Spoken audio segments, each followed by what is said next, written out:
Hello friends, जो आज अपन topic देखने वाले हैं आज वो है वेक्टर्स। ठीक है, तो वेक्टर समझते हैं कि वेक्टर्स है क्या। एक एग्जांपल से समझते हैं। जैसे आपके पास दो मास है 5 kg का और आपके पास 2 kg का है, और ये आप दोनों मास वेट करते हो, वेइंग मशीन में वेट करते हो, तो कितना टोटल आ जाएगा 7 kg। और अगर आप ऐसे वेट करते हो 5 kg और 2 kg, तब भी कितना आएगा वेइंग मशीन में 7 kg। ठीक है, तो डिपेंड नहीं करता कि ओरिएंटेशन कैसा है मास का, टोटल मास का होता है सेम। ऐसी क्वांटिटीज को बोलते हैं स्केलर। तो हमारा जो मास है, मास क्या है हमारा स्केलर। ठीक है, जिनकी वैल्यू डिपेंड नहीं करती कि ओरिएंटेशन कैसा है। लेकिन अगर मैं एक और एग्जांपल लेता हूं तो आप ही बताना क्या होगा इसका। सेकंड एग्जांपल आप देखिएगा, ध्यान से देखिएगा कि मेरे पास वही बॉक्स है और इसमें मैं फोर्स लगा रहा हूं। मान लो यहां पे लगाया 5 न्यूटन का और यहां पे अपोजिट भी लगा दिया, 5 न्यूटन का फोर्स लगा दिया। तो अगर मैं बॉक्स पे दोनों तरफ से इक्वल और अपोजिट फोर्स लगाता हूं, जैसे कि आपके को ये दिख रहा है, अगर मैं दोनों से 5 न्यूटन खींचता हूं तो क्या ये मूव कर रहा है, कहीं पे भी जा रहा है क्या। अगर अकेला लगाता हूं 5 न्यूटन का तो मूव किया, यहां लगाता हूं तो मूव किया। लेकिन अगर दोनों मैंने इक्वल अपोजिट लगा दिए तो क्या ये मूव किया, क्या नहीं किया। ठीक है, तो यहां पे जो टोटल फोर्स हो गया या नेट फोर्स हो गया वो मेरा क्या हो गया, 0 हो गया। लेकिन अगर यही मैं एक ही डायरेक्शन में फोर्स लगा दूं, दोनों में लगा देता हूं, सेम डायरेक्शन में फोर्स लगा देता हूं, ठीक है, तो फिर देखते हैं कि इसका रिजल्टेंट क्या होता है।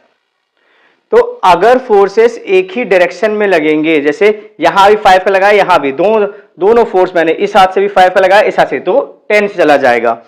तो ये क्या हो जाएगा, एफ नेट क्या हो जाएगा, 10 हो जाएगा। तो ये कौन सी बात हुई कि अगर अपन अपोजिट लगाते हैं तो 0 आ रहा है टोटल, और सेम डायरेक्शन लगाते हैं तो अपन कितना आ रहा है, 10 आ रहा है। कितना आ रहा है, 10 आ रहा है। इसका मतलब कि ये जो फोर्स है वो डिपेंड कर रहा है कि हम किस डायरेक्शन में लगा रहे हैं। ठीक है, अपोजिट डायरेक्शन लगाते हैं तो 0 वैल्यू आ रही है, और सेम डायरेक्शन में लगाते हैं तो 10। तो जो क्वांटिटी डायरेक्शन पे डिपेंड करती हैं उनको बोला जाता है वेक्टर्स। क्या बोला जाता है, वेक्टर। तो हमारा जो फोर्स है वो क्या है, हमारा वेक्टर है। फोर्स हमारा क्या है, वेक्टर है। ठीक है, लेकिन केवल इन्हीं दोनों पे तो नहीं लग सकता, और भी एंगल पे हम लगा सकते हैं फोर्स। ठीक है, तो दूसरे एंगल पे देखते हैं कि जब फोर्स दूसरे एंगल पे लगता है तो हमारा रिजल्टेंट क्या होगा।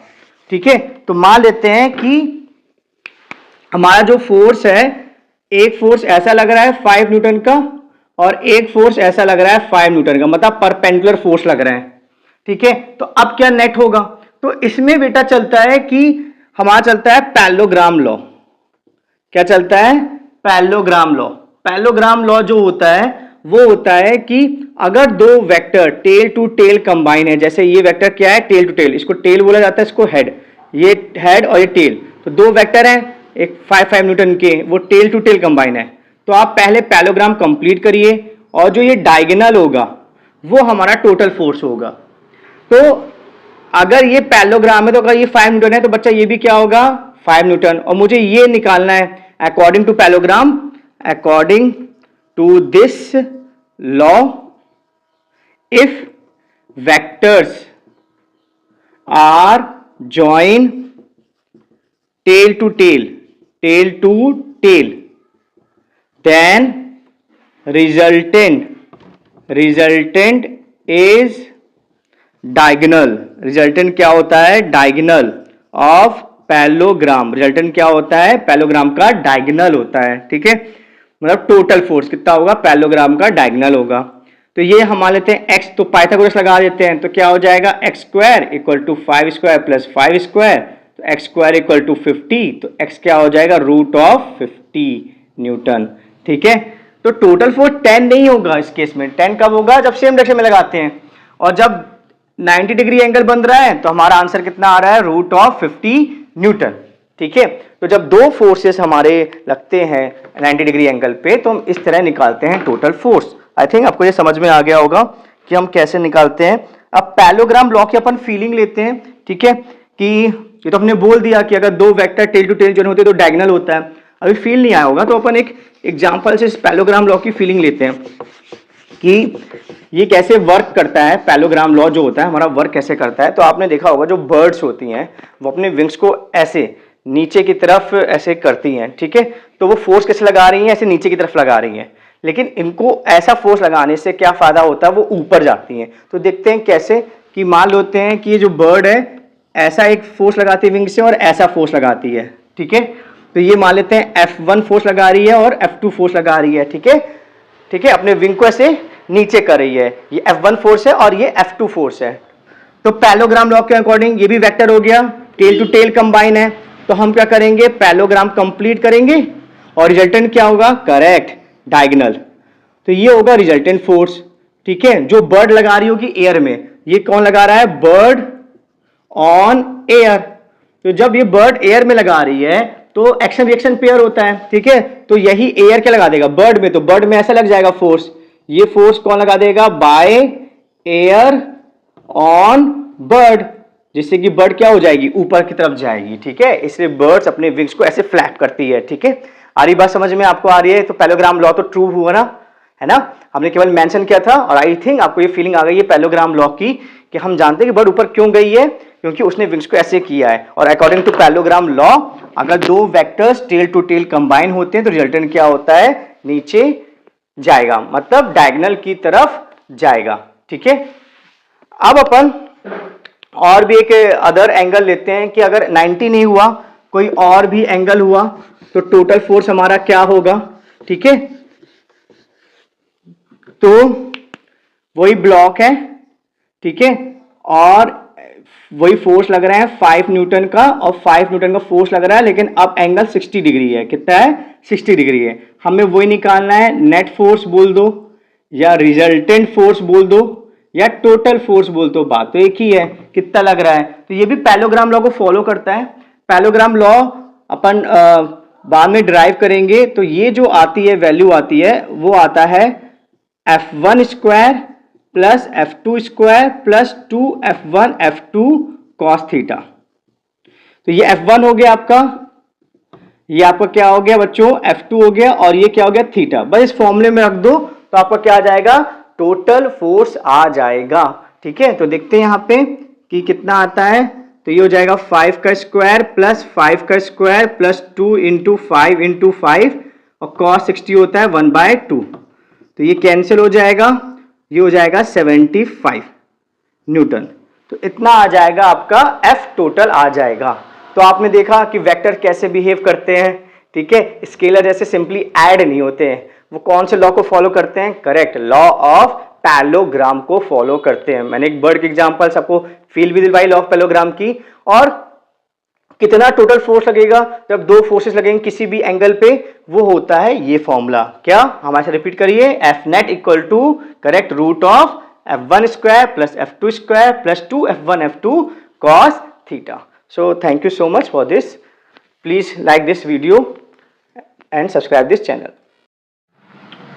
तो फ्रेंड्स अपन इसका पार्ट 2 करने वाले हैं। अपन ने पहले फर्स्ट पार्ट में देखा कि वेक्टर्स कैसे ऐड होते हैं, ठीक है। वेक्टर्स का ऐड बहुत ही अलग होता है। अब इसको थोड़ा और डिटेलिंग में अपन करने वाले हैं। तो आपने देखा था कि मैंने एग्जांपल क्या दिया था कि मैंने यहाँ से 5 न्यूटन का फोर्स लगाया और यहाँ से 5 न्यूटन का फोर्स लगाया, तो रिजल्टेंट फोर्स क्या निकला था बच्चा, 0, है ना। अगर आप दोनों तरफ से इक्वल अपोजिट फोर्स लगाते हैं तो रिजल्टेंट क्या होता है, 0। यही होता है मिनिमम फोर्स, यही क्या होता है, मिनिमम रिजल्टेंट फोर्स, ठीक है। जब आपकी डायरेक्शन क्या होती है, अपोजिट होती है। और जब आप सेम डायरेक्शन में लगाए थे तो क्या रिजल्ट आया था बच्चा, वो रिजल्ट आया था 10 न्यूटन। क्या आया था, 10 न्यूटन। और यही होता है मैक्सिमम रिजल्टेंट फोर्स, इसको क्या बोलते हैं, मैक्सिमम रिजल्टेंट फोर्स।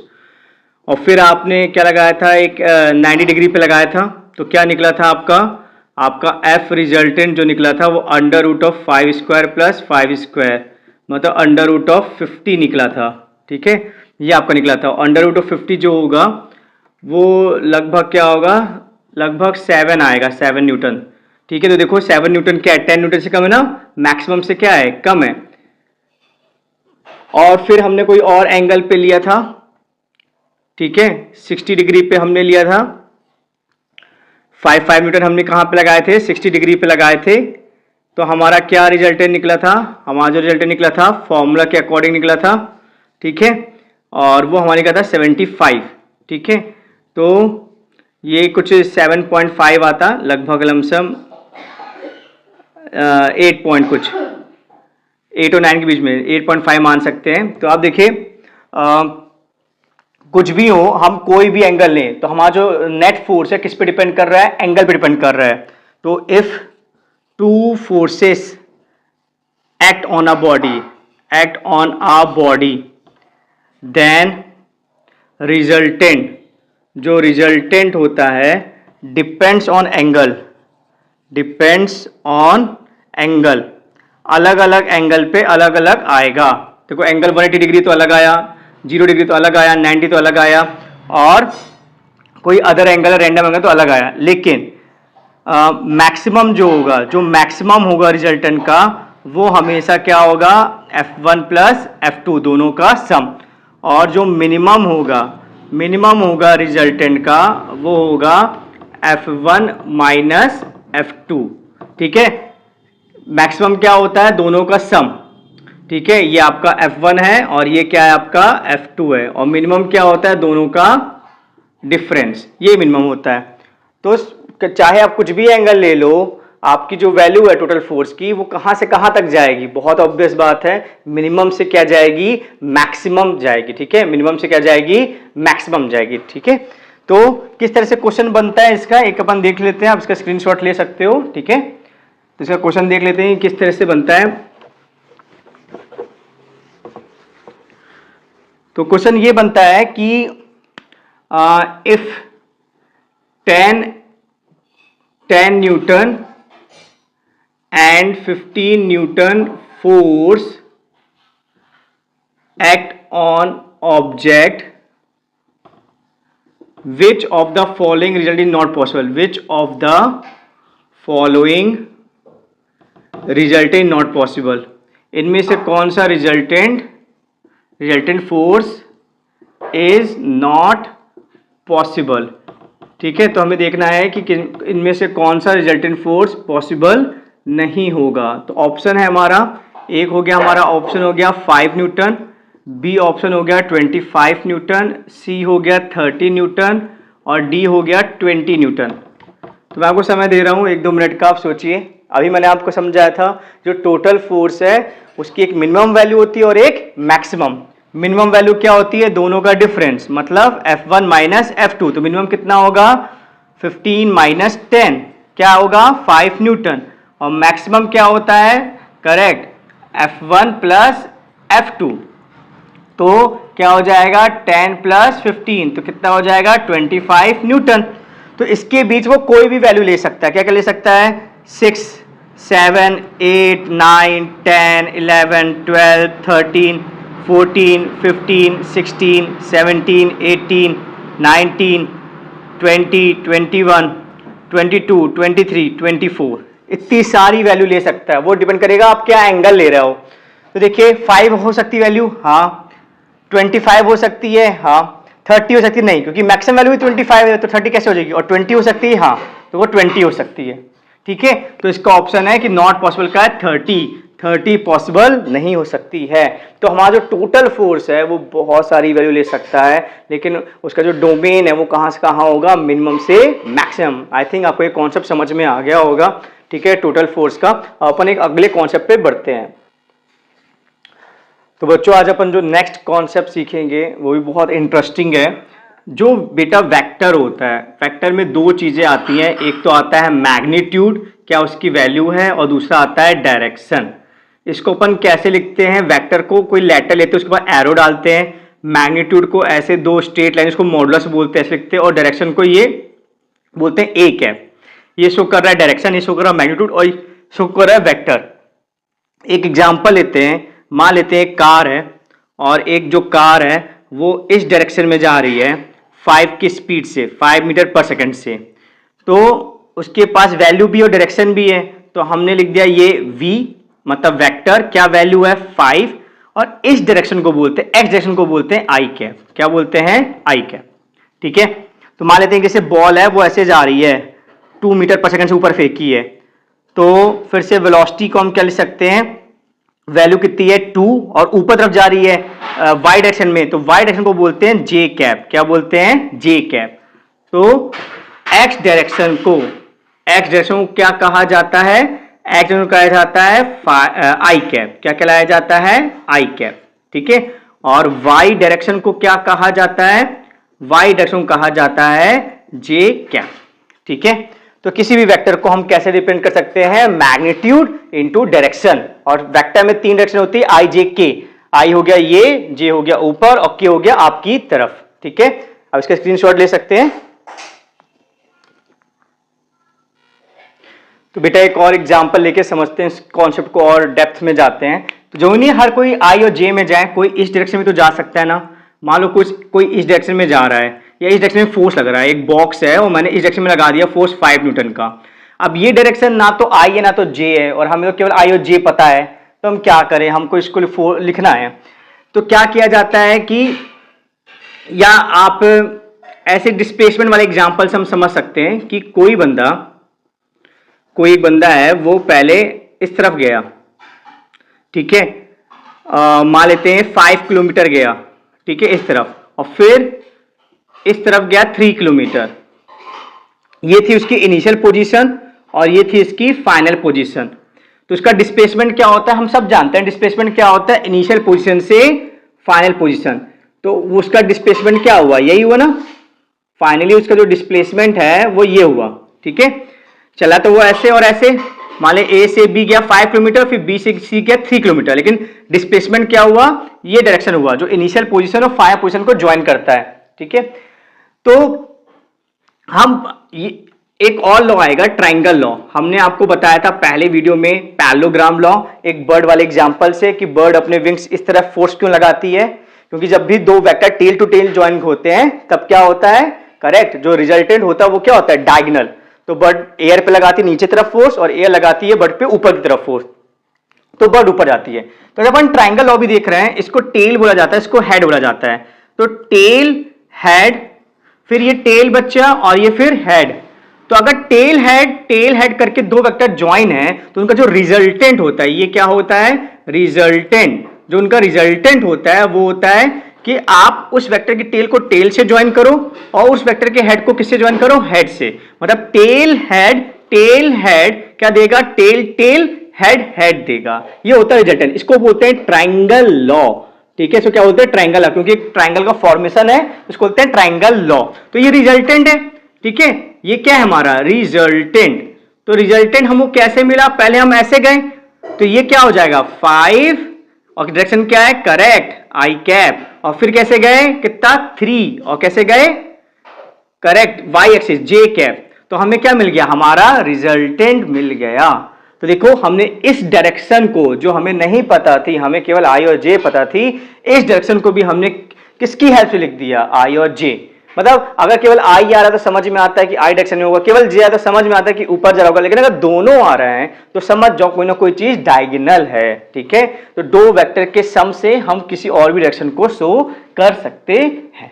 ठीक है, आई होप आपको ये समझ में आया होगा कि इस वेक्टर को हमने कैसे रिप्रेजेंट किया है 5i + 3j की हेल्प से। ठीक है, एक और एग्जांपल अपन लेते हैं ट्रायंगल लॉ का। ठीक है, तो ट्रायंगल लॉ में आप देखिएगा कि एक वेक्टर हमारा ऐसा है, ठीक है, और दूसरा वेक्टर हमारा ऐसा है। तो अब हमें बताना है कि रिजल्टेंट क्या होगा। ठीक है, we have to find resultant. तो हम क्या कर सकते हैं, वेक्टर को शिफ्ट कर सकते हैं। देखो अभी टेल हेड कंबाइन है, लेकिन ट्रायंगल लॉ में क्या कंबाइन होता है, टेल हेड कंबाइन होता है। तो हम वेक्टर को शिफ्ट कर सकते हैं। तो इस वेक्टर को शिफ्ट कर देते हैं, ये वेक्टर ऐसे ही रहने देते हैं, इस वेक्टर को यहां शिफ्ट कर देते हैं। तो ये क्या हो जाएगा, टेल हेड, और ये क्या हो जाएगा, टेल हेड। तो रिजल्टेंट क्या होता है, टेल हेड। तो ये क्या हो जाएगा, रिजल्टेंट। ये क्या हो जाएगा, रिजल्टेंट। ठीक है, तो ये हो गई रिजल्टेंट की हमारी डायरेक्शन। आई होप ये आपको समझ में आ गया होगा। ठीक है, इसका स्क्रीनशॉट ले लीजिए आप। ठीक है, अब अपन देखते हैं, नेक्स्ट देखते हैं कॉन्सेप्ट, देखते हैं एक वो कॉन्सेप्ट कहलाता है कंपोनेंट्स। ठीक है, तो हम देख रहे हैं कंपोनेंट्स ऑफ अ वेक्टर। ठीक है, टॉपिक है components of a vector, vector के कंपोनेंट्स। एक एग्जांपल से समझते हैं। मान लो ये इंक्लाइन प्लेन है, ठीक है, और किसी एंगल में, और कोई यहाँ पे डब्बा रखा है, कोई बॉक्स रखा है, और ब्लॉक स्लाइड होते हुए नीचे जा रहा है v के स्पीड से। इस पे फोर्स कौन लगा रहा है? अर्थ लगा रही है mg का। अब फोर्स तो ऐसे लग रहा है, लेकिन जा रहा है डब्बा ऐसे, तो किसने डब्बे को धक्का दिया? mg का फोर्स, धरती का फोर्स तो नीचे लग रहा है, तो बताइए किसने दिया? तो हम बोलेंगे कहीं ना कहीं तो इसका हाथ है। किसका हाथ है? इसका वेट का हाथ है। जो अर्थ फोर्स लगा रही है उसका कोई ना कोई हाथ है, ठीक है। तो कितना हाथ है, उस हाथ का वैल्यू क्या है? क्योंकि फिजिक्स में तो वैल्यू चाहिए रहता है। तो हम बात कर रहे हैं कंपोनेंट्स ऑफ वेक्टर की। तो कैसे निकालते हैं? जैसे मान लीजिए कोई भी एक वेक्टर है, ठीक है, और ये कोई वेक्टर है a है, और ये हमने ले लिया ax, और ये हमने ले लिया ay, और मान लेते हैं वो वेक्टर थीटा एंगल बना रहा है, ठीक है। तो कॉस थीटा क्या होता है? कॉस क्या होता है? Base upon hypotenuse, hypotenuse a। तो ax क्या हो जाएगा? a cos theta. उसी तरह साइन थीटा क्या होता है? परपेंडिकुलर, परपेंडिकुलर क्या है? ay, और हाइपोटेन्यूज क्या है? a। तो ये क्या हो जाएगा? a sine theta equal to ay, ठीक है। तो अब यहां पे ध्यान दीजिएगा कि हम इसी वेक्टर को, फिर से मैं डायग्राम बना दूंगा, तो हम इसी वेक्टर को, ए वेक्टर को कैसे लिख सकते हैं? देखिए ये एक वेक्टर है, ये क्या हो गया? टेल हेड, और ये एक वेक्टर है, ये क्या हो गया? Tail head. तो रिजल्टेंट क्या होगा? Tail tail, head head. तो जो ए है उसको हम लिख सकते हैं, ए वेक्टर को लिख सकते हैं दिस वेक्टर ax, ax की वैल्यू हमने निकाल ली है। ax की वैल्यू क्या निकली है? a cos थीटा, और किस डायरेक्शन में? आई कैप। और फिर दिस प्लस दिस, तो ay की वैल्यू हमने निकाल ली है a साइन थीटा, और डायरेक्शन क्या है? Correct, j cap. तो जब हम वेक्टर को इस फॉर्म में लिखते हैं तो इसको बोलते हैं कंपोनेंट फॉर्म। क्या बोलते हैं? Component form. जहां पे a cos थीटा हमारा कहलाता है x कंपोनेंट। क्या कहलाता है? x component. और a sin थीटा हमारा कहलाता है y कंपोनेंट। क्या कहलाता है?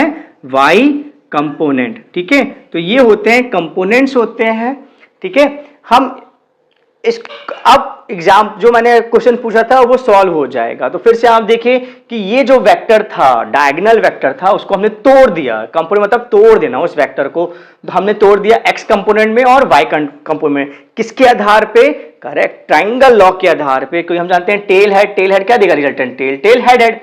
तो हमें ये चाहिए था, इसका मैग्नीट्यूड चाहिए था, तो हमें a पता था, ये थीटा था, तो ax हमारा क्या आ गया? ट्रिग्नोमेट्री लगा के a cos थीटा। फिर हमें ये, हम मान लीजिए ay है, और ये a था, ये थीटा था, तो फिर से ट्रिग्नोमेट्री लगाया, तो ay क्या आ गया? a sin theta.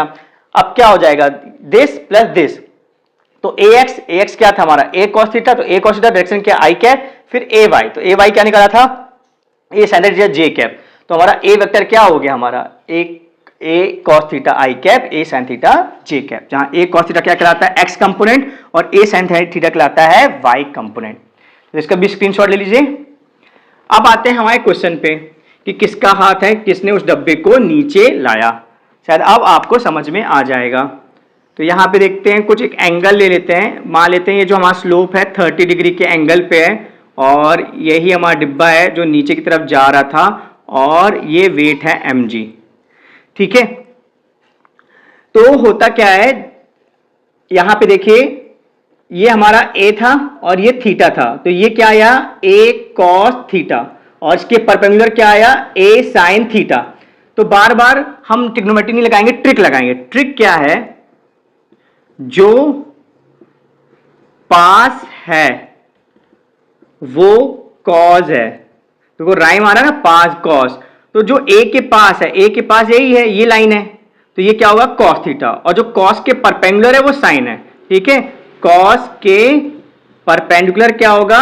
साइन होगा, साइन होगा। cos के परपेंडिकुलर क्या होगा? साइन होगा। तो यहां देखिए 30 है, ये 90 है, तो ये क्या हो जाएगा? 60। तो यहां देखिए mg ऐसे लग रहा है, तो इसके साथ एंगल बन रहा है, तो जिसके साथ एंगल बनेगा वो क्या होगा? cos। तो ये क्या हो जाएगा? mg cos 60, और cos के परपेंडिकुलर क्या होगा? कॉस के परपेंडिकुलर साइन, तो ये क्या हो जाएगा mg साइन 60, ठीक है। और ये हमने ब्रेक कर दिया, अब ये नहीं रहा। जैसे कि मान लो पिताजी थे, पिताजी कुछ काम करते थे, ठीक है, अब इनके लड़के देख रहे हैं काम, काम तो हो रहा ना, काम तो वही हो रहा है, बस अब पिताजी ध्यान नहीं दे पा रहे हैं, उनके लड़के ध्यान दे रहे हैं, ठीक है। तो इनको बोलते हैं, इन लड़कों को कोई बोलते हैं कंपोनेंट्स बोलते हैं, क्या बोलते हैं, कंपोनेंट। तो वही पिताजी को यहाँ पे ब्रेक कर दिया, ठीक है। तो यहाँ पे इनके आ गए, बेटे आ गए, अब वही काम कर रहे हैं जो पिताजी काम कर रहे थे, ठीक है। तो ये हो गया तुम्हारा mg cos थीटा, ये जिम्मेदार हुआ इसको आगे जाने में। अब ये जो डब्बा है ये इस तरफ क्यों नहीं आया, क्योंकि जो कांटेक्ट फोर्स है वो लगाता है नॉर्मल फोर्स। तो नॉर्मल फोर्स जो है, जो वेज का फोर्स है जो ब्लॉक पे लग रहा है, वो बैलेंस कर रहा है mg sin थीटा को, और ये अनबैलेंस फोर्स है तो यही क्या कर रहा है, उसको स्लाइड करवा रहा है, ठीक है। तो आई होप ये कंपोनेंट्स भी आपको समझ में आए होंगे, ठीक है। इसका स्क्रीनशॉट ले लीजिए, नोट कर लीजिए कैसे निकालते हैं कंपोनेंट्स। अब आप बताइएगा इसका क्या कंपोनेंट होगा।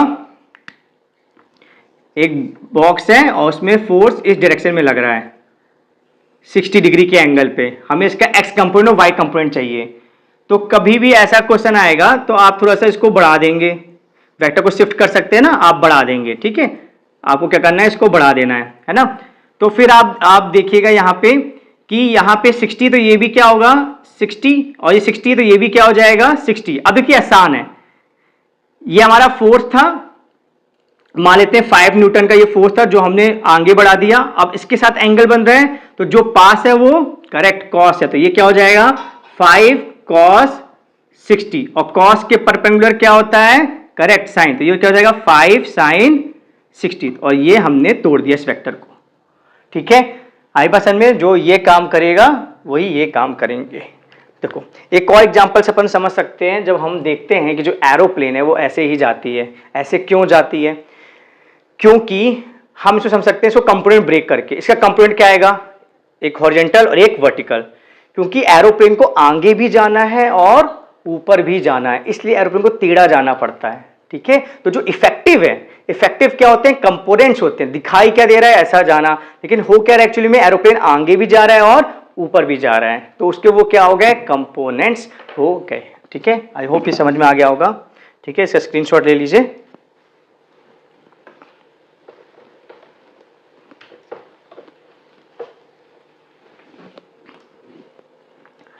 अगर आप किसी भी वेक्टर को ऐड करना है कंपोनेंट फॉर्म में तो वो बहुत ज़्यादा इजी होता है वेक्टर को ऐड करना कंपोनेंट फॉर्म में।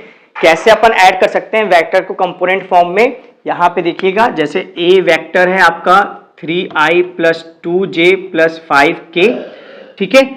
पहले इसको करते हैं ऐड, और बी वेक्टर है आपका 5i + j - k, और हमें निकालना है a + b। तो सिंपली करिए, i और i को ऐड करिए, j को, k को, तो 5 और 3 क्या हो जाएगा 8i, फिर ये क्या हो जाएगा 3j, और ये क्या हो जाएगा +4k। तो कितना आसान होता है ना कंपोनेंट फॉर्म में ऐड करना। लेकिन अभी हमारा वेक्टर आया है, हमें इसका मैग्नीट्यूड निकालना है, ठीक है। तो जो i के बगल में होता है, i के बगल में, जो i के बगल में होता है, कोफिशिएंट बोलते हैं, बगल में होता है, उसको बोलते हैं x कंपोनेंट, क्या बोलते हैं x, ठीक है। और j के बगल में बोलते हैं y, और k के बगल में बोलते हैं z। तो इसका जो मैग्नीट्यूड होता है वो होता है x² + y² + z²। तो यहां वैल्यू रख देंगे तो क्या आ जाएगा 8 का स्क्वायर + 3 का स्क्वायर + 4 का स्क्वायर। आई होप ये भी समझ में आपको आ गया होगा कि अगर कोई वेक्टर कंपोनेंट फॉर्म में है तो उसका मैग्नीट्यूड इस तरीके से निकाला जाता है, ठीक है। एक और अपन एग्जांपल लेते हैं।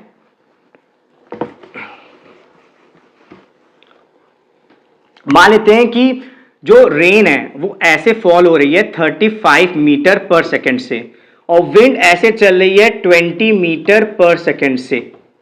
तो एक पर्सन है वो छाता कैसे ले, अगर रेन ऐसे ही जाती वर्टिकली डाउनवर्ड जाती तो छाता ऐसे ही वो होल्ड करता वर्टिकल, ठीक है। लेकिन अब क्या हो रहा है, विंड भी आ रही, तो दो वेक्टर आ गए, ठीक है। और दो वेक्टर कैसे ज्वाइन है, टेल टू टेल, तो हम क्या करेंगे, हम पैरेललोग्राम ड्रॉ करेंगे, और रिजल्टेंट क्या होगा, ये होगा डायगोनल होगा, ये क्या होगा आपका रिजल्टेंट होगा।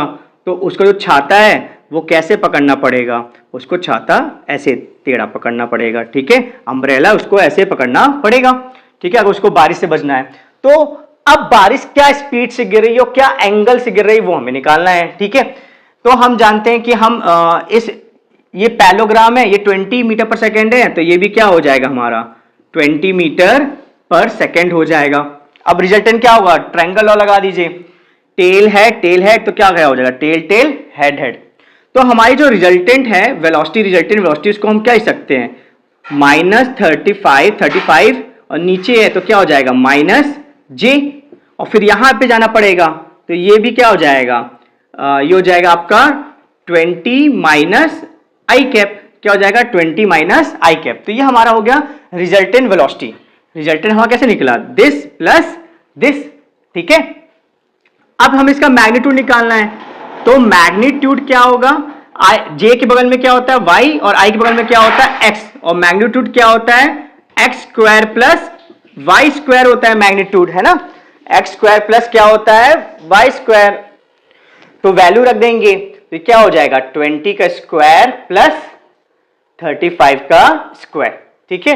तो ये हो जाएगी हमारी रिजल्टेंट वेलोसिटी, क्या हो जाएगी हमारी रिजल्टेंट वेलोसिटी, ठीक है। और हमें अब एंगल निकालना है, तो जो हमारा एंगल निकलेगा वो कैसे निकलेगा कि आप यहां पे क्या मान लीजिए कि ये जो है वर्टिकल से जो बना रहा है वो थीटा एंगल बना रहा है, क्या बना रहा है थीटा एंगल बना रहा है। तो हमारा जो टेन थीटा आएगा वो क्या आएगा परपेंडिकुलर अपॉन बेस, क्या आएगा परपेंडिकुलर अपॉन बेस। या आप हॉरिजॉन्टल से एंगल मान लीजिए, तो हॉरिजॉन्टल से ये एंगल बनेगा और जेड बन रहा है तो ये भी एंगल क्या होगा थीटा, तो टेन थीटा क्या होगा परपेंडिकुलर अपॉन बेस, मतलब y बाय एक्स।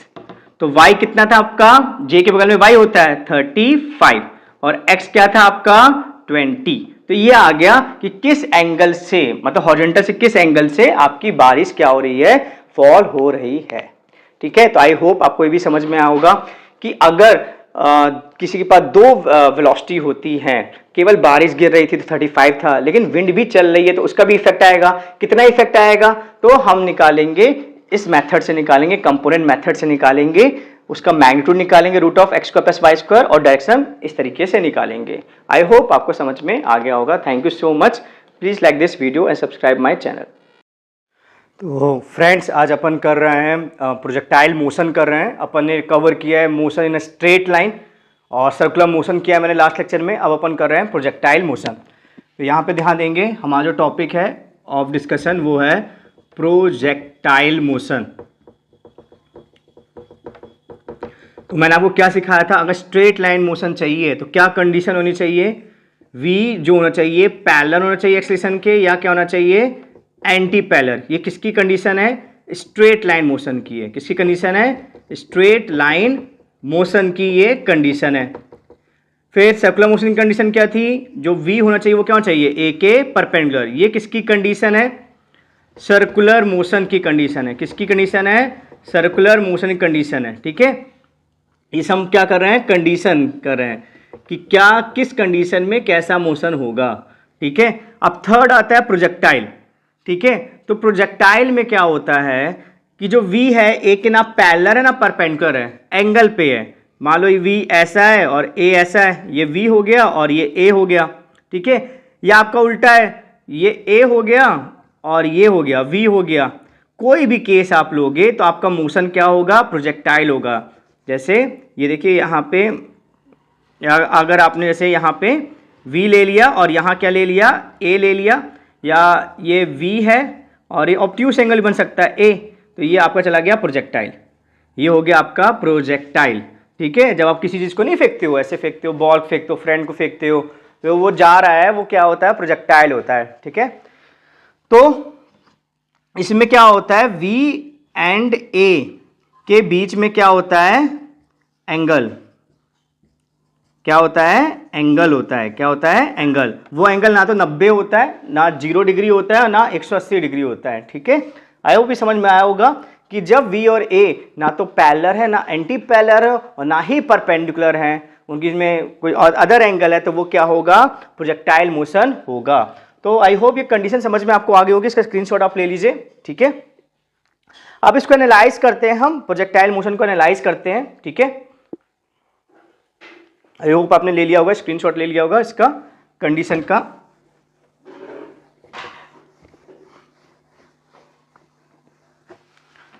तो देखिए यहाँ पे एक सिचुएशन लेते हैं कि v आपका ऐसा है, या इसको इनिशियल वेलोसिटी मान लेते हैं। तो इनिशियल वेलोसिटी को हम क्या किससे डिनोट करते हैं, u से, और आपका एक्सेलरेशन ऐसा है, क्योंकि अर्थ जो होती है वो हर चीज़ को क्या खींचती है, नीचे की तरफ। प्रोजेक्टाइल मोशन क्या होता है, when only force of earth act, only force of earth act, जब केवल अर्थ का फोर्स लगता है तो जो मोशन होता है उसको क्या बोलते हैं, प्रोजेक्टाइल बोलते हैं। जब आप फेंक रहे हो पेन को तो आपको लगेगा कि मैंने भी फोर्स दिया है। तो t=0 में फोर्स की एनालिसिस नहीं होती है। t में केवल किसका लग रहा है, जब ऐसे जा रहा है पेन जा रहा है, जब ये पेन जा रहा है ऐसा, तो यहाँ पे केवल अर्थ का फोर्स लग रहा है, तो ये मोशन क्या होगा, प्रोजेक्टाइल। तो ये ऐसा जाएगा। अब प्रोजेक्टाइल में हमें क्या है, ये इनिशियल स्पीड दिया रहता है और एंगल दिया रहता है, किस एंगल से हमने फेंका है, ठीक है। और हमें 3 चीज निकालनी पड़ती है। क्या क्या 3 चीज हमें निकालनी पड़ती है वो हम आपको बता दे रहे हैं, ठीक है। तो सबसे पहले हमें निकालना पड़ता है कि हमारा जो प्रोजेक्टाइल है वो कितनी दूर गया है, इसको बोलते हैं रेंज। क्या बोलते हैं, रेंज बोलते हैं। फिर निकालना पड़ता है कितना ऊपर हमारा प्रोजेक्टाइल गया है, उसको बोलते हैं एच मैक्सिमम। और फिर निकालना पड़ता है टाइम ऑफ फ्लाइट। क्या निकालना पड़ता है, time of flight. Time of flight मतलब कितना समय लगा उसको जमीन में पहुंचने के लिए। मान लो ये बॉल थ्रो की है, ये बॉल जा रही है, तो कितना समय लगा बॉल को नीचे पहुंचने में, ठीक है। आई होप ये समझ में आ गया होगा आपको। ये 3 चीज हमें निकालनी पड़ती है, एक तो रेंज, एक टाइम ऑफ फ्लाइट, ठीक है, और एक एच मैक्सिमम। तो देखते हैं इसको कैसे निकालते हैं, ठीक है। तो इसको रब कर देते हैं। अब निकालते हैं, एक एक चीज निकालते हैं अपन, इस चीज है ना प्रोजेक्टाइल की। तो फिर से ये डायग्राम बनाते हैं, तो ध्यान से देखिएगा। ये मैंने डायग्राम बनाया और ये प्रोजेक्टाइल हमारा जा रहा है, ठीक है। अब ये एक्सेलरेशन है, ऐसा लग रहा है नीचे की तरफ, और ये हमारी इनिशियल स्पीड है, और ये एंगल है हमारा, ठीक है। और ये प्रोजेक्टाइल हमारा ये चला गया, ठीक है। अब यहां देखिएगा, मान लेते हैं ये पूरा अंधेरा कमरा है, ये क्या है, पूरा अंधेरा कमरा है, ठीक है। और हमने ऊपर से लाइट मारी, ऊपर से हम लाइट मार रहे हैं, और हम जो लाइट मार रहे हैं यहाँ से लाइट मार रहे हैं, यहाँ से लाइट मार रहे हैं। तो जब अंधेरा कमरा था, मान लेते हैं ये आपका एक दीवार है ये, और ये आपकी फ्लोर है। तो इस लाइट की वजह से इसकी परछाई यहाँ बनेगी, इसकी परछाई यहाँ, इसकी परछाई यहाँ, इसकी परछाई यहाँ, इसकी परछाई यहाँ। और इस लाइट की वजह से इसकी परछाई यहाँ, इसकी शैडो यहाँ, इसकी शैडो यहाँ, और फिर से इसकी शैडो यहाँ, इसकी शैडो यहाँ, और फिर इसकी शैडो यहाँ। तो ये जो शैडो है ये ऐसे मूव करेगी, और ये ऊपर वाली शैडो पहले ऊपर जाएगी, ठीक है, क्योंकि लाइट ऐसे पड़ी तो इसकी शैडो यहाँ, इसकी शैडो यहाँ, इसकी शैडो यहाँ, और फिर इसकी शैडो कहाँ बनेगी, यहाँ, और इसकी शैडो यहाँ, और फिर शैडो क्या हो जाएगी, नीचे जाएगी।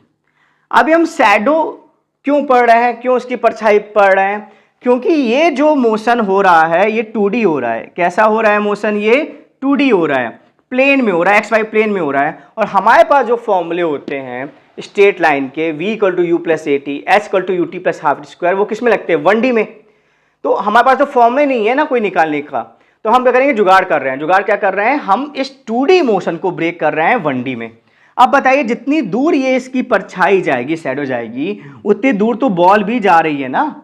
ऐसे तो नहीं है कि परछाई आगे जाएगी और बॉल वहीं रह जाएगी। हमें तो दूरी निकालने से मतलब था, रेंज, चाहे हम शैडो का निकाले या बॉल निकाले, बात तो वही है।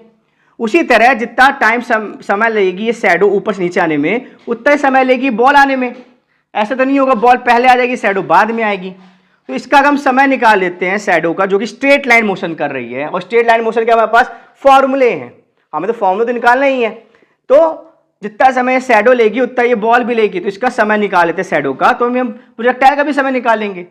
अब जितना ऊंचा ये प्रोजेक्टाइल जा रहा है उतना ऊंचा तो ये शैडो भी जा रही है, और शैडो हमारी स्ट्रेट लाइन जा रही है। तो इस शैडो की हम हाइट निकाल लेते हैं, मैक्सिमम हाइट निकाल लेते हैं। वही हाइट क्या होगी, मैक्सिमम हाइट हमारे प्रोजेक्टाइल की भी होगी। आई बात समझ में आपको। तो किस तरह हमने 2D को 1D में ब्रेक कर दिया, क्योंकि इस कर्वी लीनियर पाथ का, इस कर्व का हमारे पास कोई फॉर्मूला ही नहीं है, ठीक है। तो अब यहां देखेंगे आप, आई होप ये आपको समझ में आ गया है, ठीक है। तो हम ये समझ रहे हैं projectile motion with the help of shadow concept. Shadow concept की हेल्प से हम इसको समझ रहे हैं। अब कोई भी जो वेलोसिटी होती है जिसके साथ एंगल बनता है, जो पास होता है, वो क्या होता है, कॉस। तो ये हो जाएगा u cos थीटा। मैंने एक वेक्टर का भी वीडियो अपलोड किया, वो आप देख लेना, कंपोनेंट्स ऑफ वेक्टर, उससे आपको समझ में आ जाएगा कि किसी वेक्टर को तोड़ा जा सकता है। ठीक है, इसके साथ एंगल बनता है, जो पास होता है कॉस होता है, और जो कॉस के परपेंडिकुलर होता है वो साइन होता है, वो क्या होता है, साइन। तो ये आपने u को तोड़ दिया। अब आपको एक वेलोसिटी दिख रही है x डायरेक्शन में और एक वेलोसिटी दिख रही है y डायरेक्शन में। ठीक है, दो वेलोसिटी दिख रही हैं, एक x डायरेक्शन में दिख रही है और एक y डायरेक्शन में दिख रही है। तो सबसे पहले हम y डायरेक्शन का एनालिसिस करते हैं। तो y डायरेक्शन में पास जो मेरे पास वेलोसिटी है uy, वो क्या है, u sine theta. y direction में जो वेलोसिटी है वो क्या है, u साइन थीटा है। किसकी वेलोसिटी, शैडो की वेलोसिटी है। ठीक है, अब जब ये शैडो y डायरेक्शन हम नाम भी देते हैं a से b, a से b हमने नाम दिया, ये हम a मान लेते हैं और सबसे मैक्सिमम हाइट पे मान लेते हैं b। तो जब a से b जा रहा है शैडो, फिर वापस आ रही है a में, तो जहां चली थी वहीं वापस आ गई, तो डिस्प्लेसमेंट कितना हो जाएगा, 0 हो जाएगा। डिस्प्लेसमेंट कितना हो जाएगा, 0 हो जाएगा। कोई भी चीज निकालने के लिए हमें तीन चीज पता होना चाहिए। तो हमें तो निकालना है समय, हमें दो चीज पता हो गई, तीसरी चीज क्या पता है, करेक्ट, एक्सेलरेशन। तो अर्थ का एक्शन क्या होता है, माइनस जी। ठीक है, प्लस जी भी हो सकता है, डिपेंड करता है आप साइन कैसे ले रहा हो। तो मैंने ऊपर वाली डायरेक्शन क्या ले लिया है, पॉजिटिव। तो मेरा इनिशियल वेलोसिटी ऊपर की तरफ ही जा रही थी, ऊपर की तरफ, तो यू साइन मेरा पॉजिटिव हो गया। लेकिन एक्सेलेरेशन नीचे की तरफ है, तो ए क्या हो गया, निगेटिव। और मुझे क्या निकालना है, टाइम। क्या निकालना है मुझे, टाइम। तो ऐसा इक्वेशन सोचिए 1D का जिसमें चारों चीजें आती हो। वो कौन सा इक्वेशन होगा, S equal to U T plus half A T square.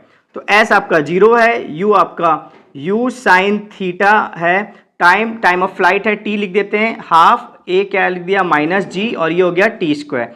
ये पूरे माइनस वाले टर्म को यहां ले जाओ तो ये हो जाएगा हाफ जी टी स्क्वायर, और ये हो जाएगा U साइन थीटा T। तो T और T एक कैंसिल हो जाएंगे, तो T आपका क्या आ जाएगा, 2 वहां चला जाएगा, तो ये हो जाएगा 2u साइन थीटा अपॉन जी। ठीक है, देखिए कितनी आसानी से आपने क्या निकाल लिया, टाइम ऑफ फ्लाइट। इतना समय लेगा प्रोजेक्टाइल जमीन में आने के लिए, क्या लेगा, t equal to 2u sine theta upon G. आपको केवल इनिशियल वेलोसिटी पता होनी चाहिए, किस इनिशियल वेलोसिटी से लॉन्च किया गया है और किस एंगल में लॉन्च किया है। अगर ये दो चीज़ आपको पता है तो आप टाइम ऑफ फ्लाइट निकाल सकते हो। ये फॉर्मूला आपको याद ही रहना चाहिए। पहला ये फॉर्मूला है ग्राउंड टू ग्राउंड के लिए, टाइम ऑफ फ्लाइट निकालने के लिए। तो आई होप समझ में आ गया होगा। एक 2D प्रॉब्लम थी, ठीक है, XY प्लेन में जा रहा था, स्ट्रेट नहीं जा रहा था, मेरे पास का फॉर्मूला नहीं है, फिर भी मुझे निकालना है। तो हमने क्या किया, शैडो कॉन्सेप्ट लिया, ऊपर से लाइट मारी, साइड से लाइट मारी, तो इसकी शैडो यहाँ बनी, इसकी शैडो यहाँ बनी, इसकी शैडो यहाँ, इसकी यहाँ, इसकी यहाँ, और यहाँ से लाइट मारी तो यहाँ इसकी शैडो यहाँ, इसकी शैडो यहाँ, इसकी शैडो यहाँ, फिर इसकी शैडो यहाँ, फिर इसकी शैडो यहाँ।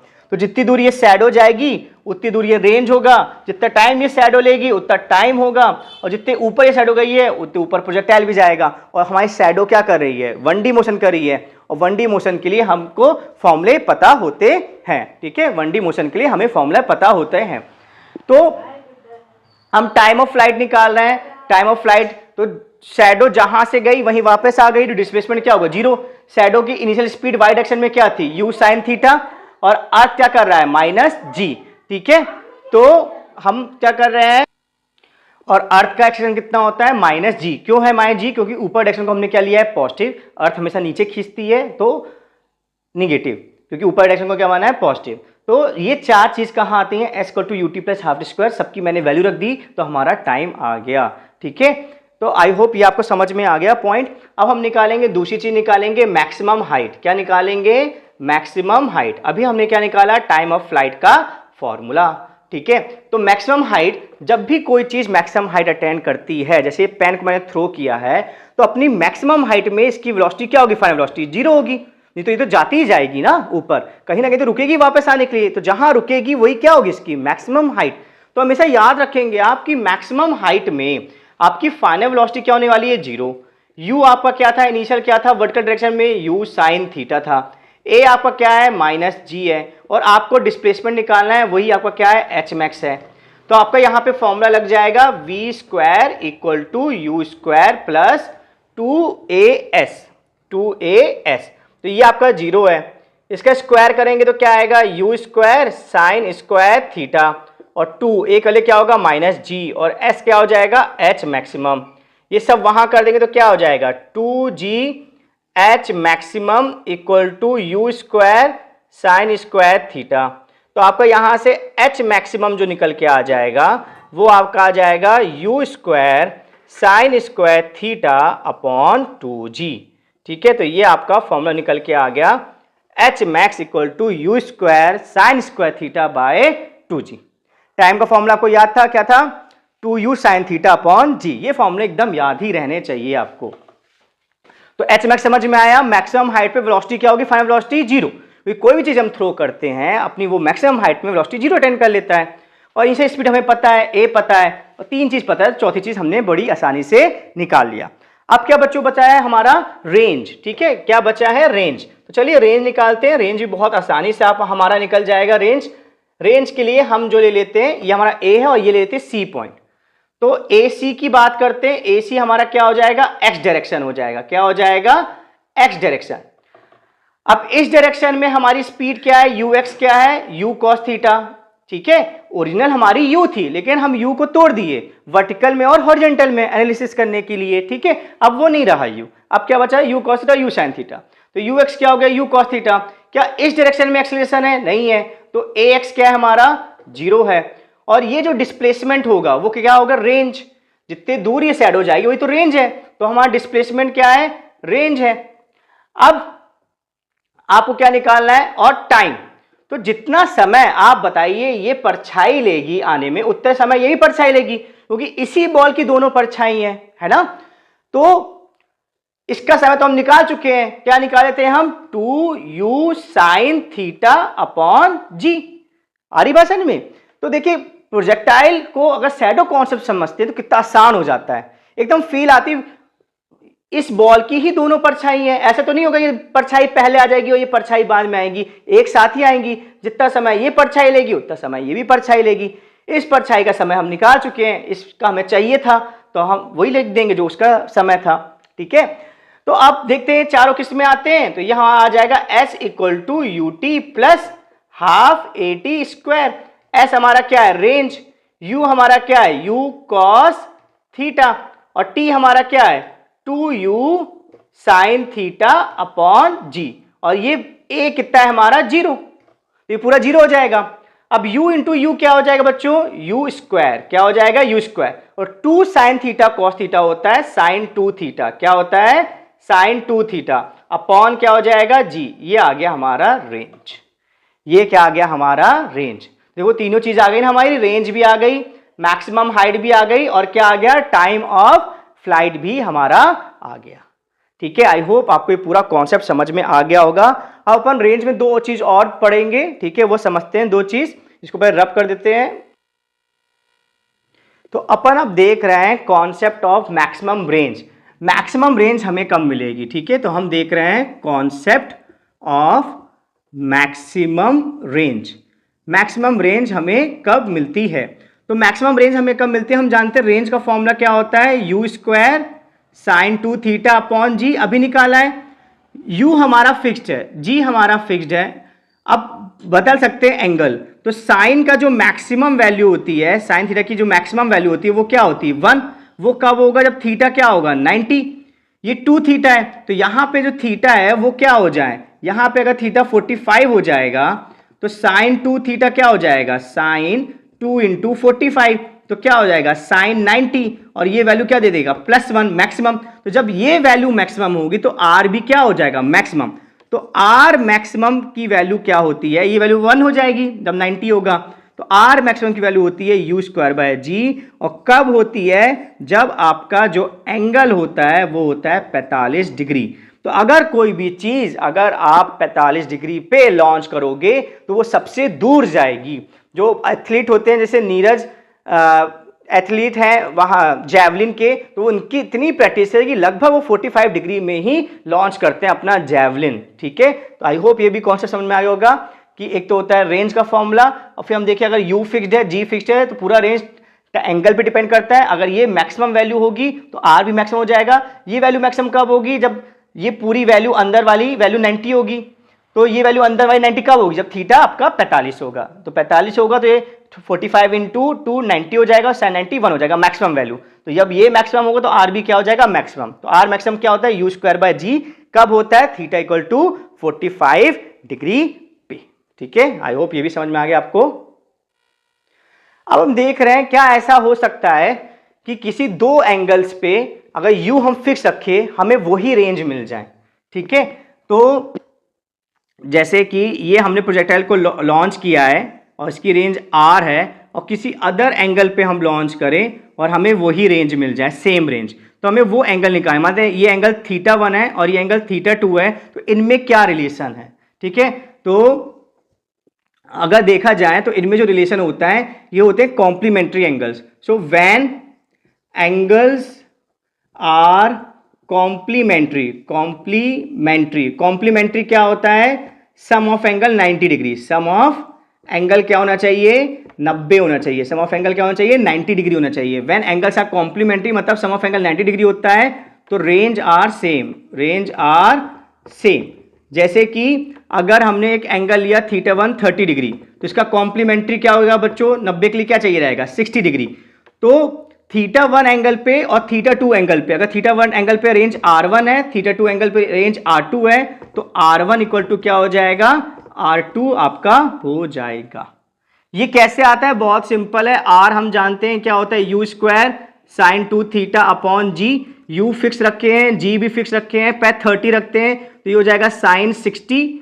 ठीक है, एक R आएगा R1, फिर U तो सेम रखे हैं, U चेंज नहीं कर रहे हैं, और यहाँ पे फिर एंगल क्या ले लिया है, 60 डिग्री, तो साइन 60 इंटू 2 क्या हो जाएगा, साइन 120 डिग्री। और साइन 60 और साइन 120 क्या होते हैं, सेम होते हैं। साइन 60 भी हमारा होता है √3/2, और साइन 120 को लिख सकते हैं साइन 90 प्लस 30, तो ये हो जाएगा cos 30, और cos 30 भी क्या होता है, √3/2। तो देखो सेम आई ना वैल्यू, इससे क्या हो जाएगा, R1 इक्वल टू R2।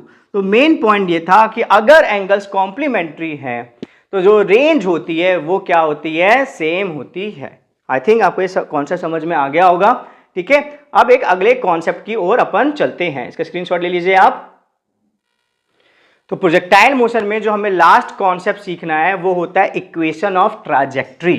क्या होता है, इक्वेशन ऑफ ट्राजेक्ट्री। ट्राजेक्ट्री क्या होता है, पाथ। ट्राजेक्ट्री मतलब क्या होता है आपका, पाथ।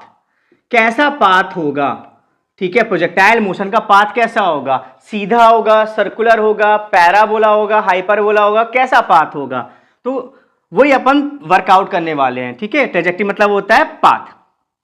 तो फिर से अपन डायग्राम बनाते हैं, बहुत सिंपल है, कोई चीज टफ नहीं है इसमें। ये यू से अपन लॉन्च करते हैं थीटा एंगल पे, तो हमने पहले ही एज्यूम कर लिया कि ये पैराबोला है, लेकिन इसको प्रूफ करेंगे अपन। ठीक है, क्यों ये पैराबोला है। तो यहां पे हम जानते हैं कि इस u वेलोसिटी को हम तोड़ सकते हैं किसमें, u cos थीटा में, और किसमें तोड़ सकते हैं, u sin थीटा में। कैसे तोड़ा, जो पास होता है cos होता है, और cos के परपेंडिकुलर क्या होता है, sin। ठीक है, अब इस डायरेक्शन को अपन x डायरेक्शन बोल रहे हैं, और इस डायरेक्शन को अपन जो बोल रहे हैं y डायरेक्शन बोल रहे हैं। क्या बोल रहे हैं, y डायरेक्शन। अब हम x डायरेक्शन की बात कर रहे हैं। ठीक है, तो x डायरेक्शन में हमारा जो ux होगा, यहां पे जो वेलोसिटी है वो कितनी है, u cos थीटा। ठीक है, और x डायरेक्शन में हमारा जो एक्सेलरेशन है वो है 0, क्योंकि अर्थ तो नीचे खींचती है, अर्थ का एक्सेलरेशन नीचे तरफ है, इस डायरेक्शन में कोई एक्सेलरेशन नहीं, तो एक्सेलरेशन क्या हो गया, 0। और मान लेते हैं टाइम लग रहा है t इक्वल टू टी।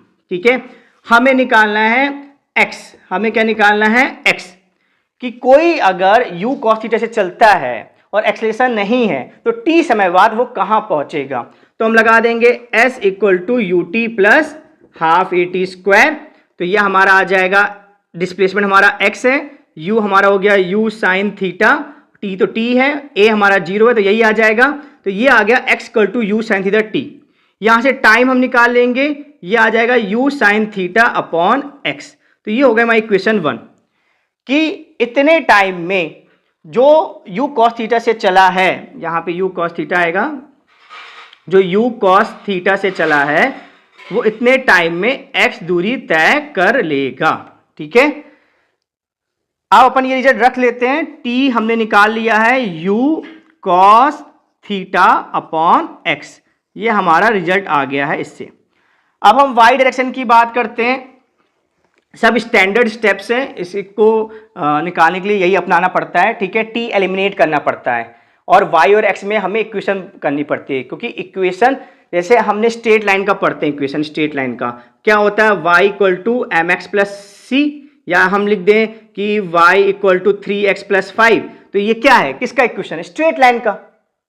तो किस में आ रहा है आंसर, y और x में आ रहा है ना, लेकिन अभी हमारा x तो आ गया, y नहीं आया, तो हम ऐसे ही y निकालेंगे x जैसे और दोनों से क्या कर देंगे, t एलिमिनेट कर देंगे, तो हमारा भी क्या बन जाएगा, इक्वेशन बन जाएगा।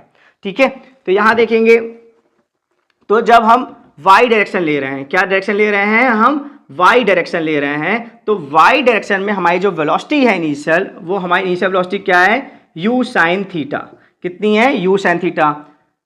एक्सेलेरेशन कितना है, माइनस जी, क्योंकि ऊपर वाली डायरेक्शन को हमने पॉजिटिव माना है, एक्सेलेरेशन नीचे लग रहा है तो माइनस जी। टाइम वही ले रहे हैं, टी टू टी टाइम, वो कितना ऊपर जाएगा, जितना टाइम हम यहाँ लिए हैं उतने टाइम में हम देख रहे हैं वो कितना ऊपर जा रहा है, टाइम टी टू टी लिए। ठीक है, और इसमें भी हमें डिस्प्लेसमेंट निकालना है। ठीक है, तो फिर से लगा देंगे s equal to U T plus half A T square. तो यहाँ पे s क्या है, y, यहाँ डिस्प्लेसमेंट क्या हो रहा है, y हो रहा है। u क्या हमारा, u साइन थीटा, t तो हमने वही लिया है, तो t के लिए हम क्या लिख सकते हैं, u cos theta upon x, यहाँ पे हाफ, यहाँ पे माइनस जी, और t के लिए क्या हो जाएगा, u square cos square theta upon x square. तो देखो हमारा x और y आ गया ना, और t एलिमिनेट हो गया ना। अब इसको तो सिंप्लीफाई करते हैं। ठीक है, तो सिंप्लीफाई कैसे करेंगे, यहाँ पे कुछ लगता गड़बड़ हुई है, फिर से अपन देख लेते हैं। जब अपन वर्कआउट कर रहे थे इसमें क्या लगाए थे, s equal to U T plus half A T square, A हमारा 0 था, x ये था, और u क्या था, u कॉस थीटा, और t, तो t आ जाएगा x upon you cos theta. ठीक है, तो ये गड़बड़ कर दी अपन ने, यहाँ क्या आना चाहिए, x upon you cos theta आना चाहिए। क्या आना चाहिए, x upon you cos theta, t क्या आना चाहिए, x upon you cos theta. ठीक है, तो यहाँ पे भी हम सुधार लेंगे, यहाँ पे क्या आ जाएगा हमारा, x upon you cos theta, और यहाँ पे सुधार लेंगे, यहाँ पे क्या हो जाएगा बेटा, x square upon you square cos square theta. देखो ये u और u कैंसिल हो जाएगा, x sign theta upon cos theta क्या होता है, टेन थीटा, क्या होता है, टेन थीटा। ये हो जाएगा माइनस जी एक्स स्क्वायर, और यहाँ 2, और ये u square cos square theta. तो यही हमारा फॉर्मूला है इक्वेशन का जो रिक्वायर्ड था, यही इसको बोलते हैं इक्वेशन ऑफ ट्रेजेक्ट्री। अब यहाँ पे क्या हो रहा है, y proportional to X square आ रहा है, तो जब भी y proportional to X square आता है, ये किसका इक्वेशन होता है, पैराबोला का होता है। किसका होता है, पैराबोला का होता है। ठीक है, इससे हमारा पाथ कैसा आ रहा है, पैराबोला। ये पाथ कैसा है, पैराबोला। अगर y प्रोपोर्शनल टू x आता तो स्ट्रेट लाइन होता। ठीक है, तो y प्रोपोर्शनल टू क्या आ रहा है, एक्स स्क्वायर आ रहा है, तो ये इक्वेशन किसका होता है, पैराबोला का। तो हमने प्रूफ कर दिया है कि अगर हमारी वेलोसिटी और एक्सेलेरेशन पैरेलल या एंटी पैरेलल नहीं है, और ना 90 डिग्री एंगल है, कोई और एंगल है, तो हमारा जो पाथ होता है पैराबोला होता है। और प्रोजेक्टाइल में हम 3 चीज निकालते हैं, क्या क्या, time of flight, maximum height and range. Time of flight का क्या होता है formula, t equal to 2u sine theta upon G. r का क्या होता है, u square sine 2 theta upon G, और मैक्सिमम हाइट का u square sine square theta upon 2g। So thank you so much, please like this video and subscribe it. Hello friends, आज अपन देख रहे हैं सर्कुलर मोशन टॉपिक। ठीक है, motion plane का चैप्टर 3 का ये टॉपिक है, सर्कुलर मोशन। तो अपन चैप्टर 3 में according to new book chapter 3 है, नाम है मोशन इन आ प्लेन, और उसमें जो अपन देखने वाले हैं वो देखने वाले हैं topic circular motion. Circular motion, तो सर्कुलर मोशन में 2 चीज होती हैं, एक तो काइनेमैटिक्स, एक तो काइनेटिक्स। काइनेमैटिक्स मतलब मोशन, मोशन को हम कैसे एनालाइज करते हैं, किन किन पैरामीटर से एनालाइज करते हैं, और एक होता है काइनेटिक्स, उस मोशन का जिम्मेदार कौन है। तो काइनेटिक्स तो बाद में पढ़ेंगे 4th चैप्टर में, काइनेमैटिक्स देखते हैं। तो सर्कुलर मोशन की काइनेमैटिक्स देखते हैं। सबसे पहले समझते हैं सर्कुलर मोशन क्या होता है। तो देखो एक सर्कुलर ट्रैक है, और कोई भी ऑब्जेक्ट पहले मान लो यहाँ था, t इक्वल टू 0 में यहाँ था, फिर वो यहाँ पहुँच गया, a पोजीशन से b पोजीशन पहुँच गया t इक्वल टू t में, और थीटा एंगल घूम गया। ठीक है, तो एक ऑब्जेक्ट था वो जो ए में था वो कहां पहुंच गया, बी में. सो इफ a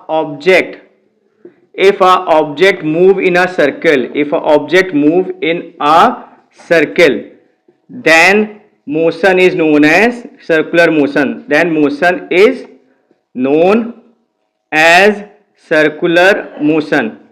ठीक है, अगर कोई ऑब्जेक्ट सर्कल में मूव करता है, जैसे ये ऑब्जेक्ट है वो सर्कल में मूव कर रहा है ए से बी तक, ठीक है, तो इसको, इस मोशन को क्या बोलेंगे, सर्कुलर मोशन. अब नोट करने वाली बात यह है कि जरूरी नहीं है कि जब तक वो पूरा सर्कल कंप्लीट ना कर ले, जहां से चला है वहीं पे आ ना जाए, जब तक हम सर्कुलर मोशन नहीं कहेंगे. अगर सर्कल का एक पार्ट भी वो कवर करता है, जैसे ये आर्क है, ए से बी ये आर्क है, वो ऐसे गया, तो even the arc travelled by an object is also circular motion. ठीक है, so even arc travel by object comes under circular motion, comes under circular motion. इसको भी हम किस में गिनेंगे, सर्कुलर मोशन में गिनेंगे. अगर एक आर्क भी वो ट्रेवल करता है तो वो भी सर्कुलर मोशन में आएगा. एक और अपन लेते हैं, एग्जांपल लेते हैं. ठीक है, मान लो अगर ऐसा पाथ है, ऐसा रैंडम पाथ है, कोई बाइसिकल है वो ऐसे जा रही है, ठीक है, ये उसका ट्रैक है, तो अब ये भी सर्कुलर मोशन होगा, क्योंकि देखो ये भी सर्कल का तो हिस्सा है ना, ये भी क्या है, ये सब क्या है, सर्कल के हिस्से हैं. ठीक है, जनरली इसको बोलते हैं कर्वीलिनियर मोशन, कर्वीलिनियर मोशन. लेकिन इस कर्वीलिनियर मोशन को स्टडी करने के लिए हम इस मोशन को सर्कुलर मोशन में तोड़ सकते हैं. ठीक है, क्योंकि जहां पे वो है वो एक टेंजेंट बना रहा है, सर्कल का एक टेंजेंट है, वहां पे उसकी वेलोसिटी है, और हम एनालिसिस कर सकते हैं उसके मोशन को with the help of circular motion. तो जरूरी नहीं है कि पूरा करेक्ट सर्कल घूमना पड़े. अगर उसका सर्कल का हिस्सा भी घूमता है या कर्वीलिनियर पाथ भी होता है तो उसको भी हम सर्कुलर मोशन कह सकते हैं. ठीक है, अब देखते हैं क्या क्या पैरामीटर्स होते हैं उसको समझने के लिए. तो जो पहला डायग्राम बनाया था वही आपका मेन डायग्राम है. तो ये सर्कल है और मान लो पार्टिकल पहले t इक्वल टू 0 में यहां था, यहां पार्टिकल था, इसको बोलते हैं a पॉइंट, और फिर वो सर्कल में क्योंकि मूव कर रहा है तो t इक्वल टू t में यहां पहुंचा, b पॉइंट में पहुंचा, और मान लो उसने एंगल जो बनाया वो थीटा एंगल बनाया. कितना एंगल बनाया, थीटा एंगल बनाया. अब वो जा रहा है, तो अब हम एक बहुत छोटा सा टाइम ले लेते हैं. इस टाइम को बोलते हैं dt. क्या बोलते हैं, dt. जब t में d जुड़ जाता होता है डिफरेंशियल टाइम. क्या हो गया ये, डिफरेंशियल टाइम. तो जब हम एक डिफरेंशियल टाइम लेंगे तो हमारा एंगल भी क्या होगा, डिफरेंशियल होगा. तो ये जो छोटा एंगल बना उसको बोलते हैं d थीटा. क्या बोलते हैं, d थीटा. ये क्या हो जाएगा, डिफरेंशियल एंगल. क्या हो जाएगा, डिफरेंशियल एंगल. मतलब बहुत ही छोटा एंगल, इससे छोटा एंगल नहीं हो सकता है. ठीक है, थ्योरेटिकली.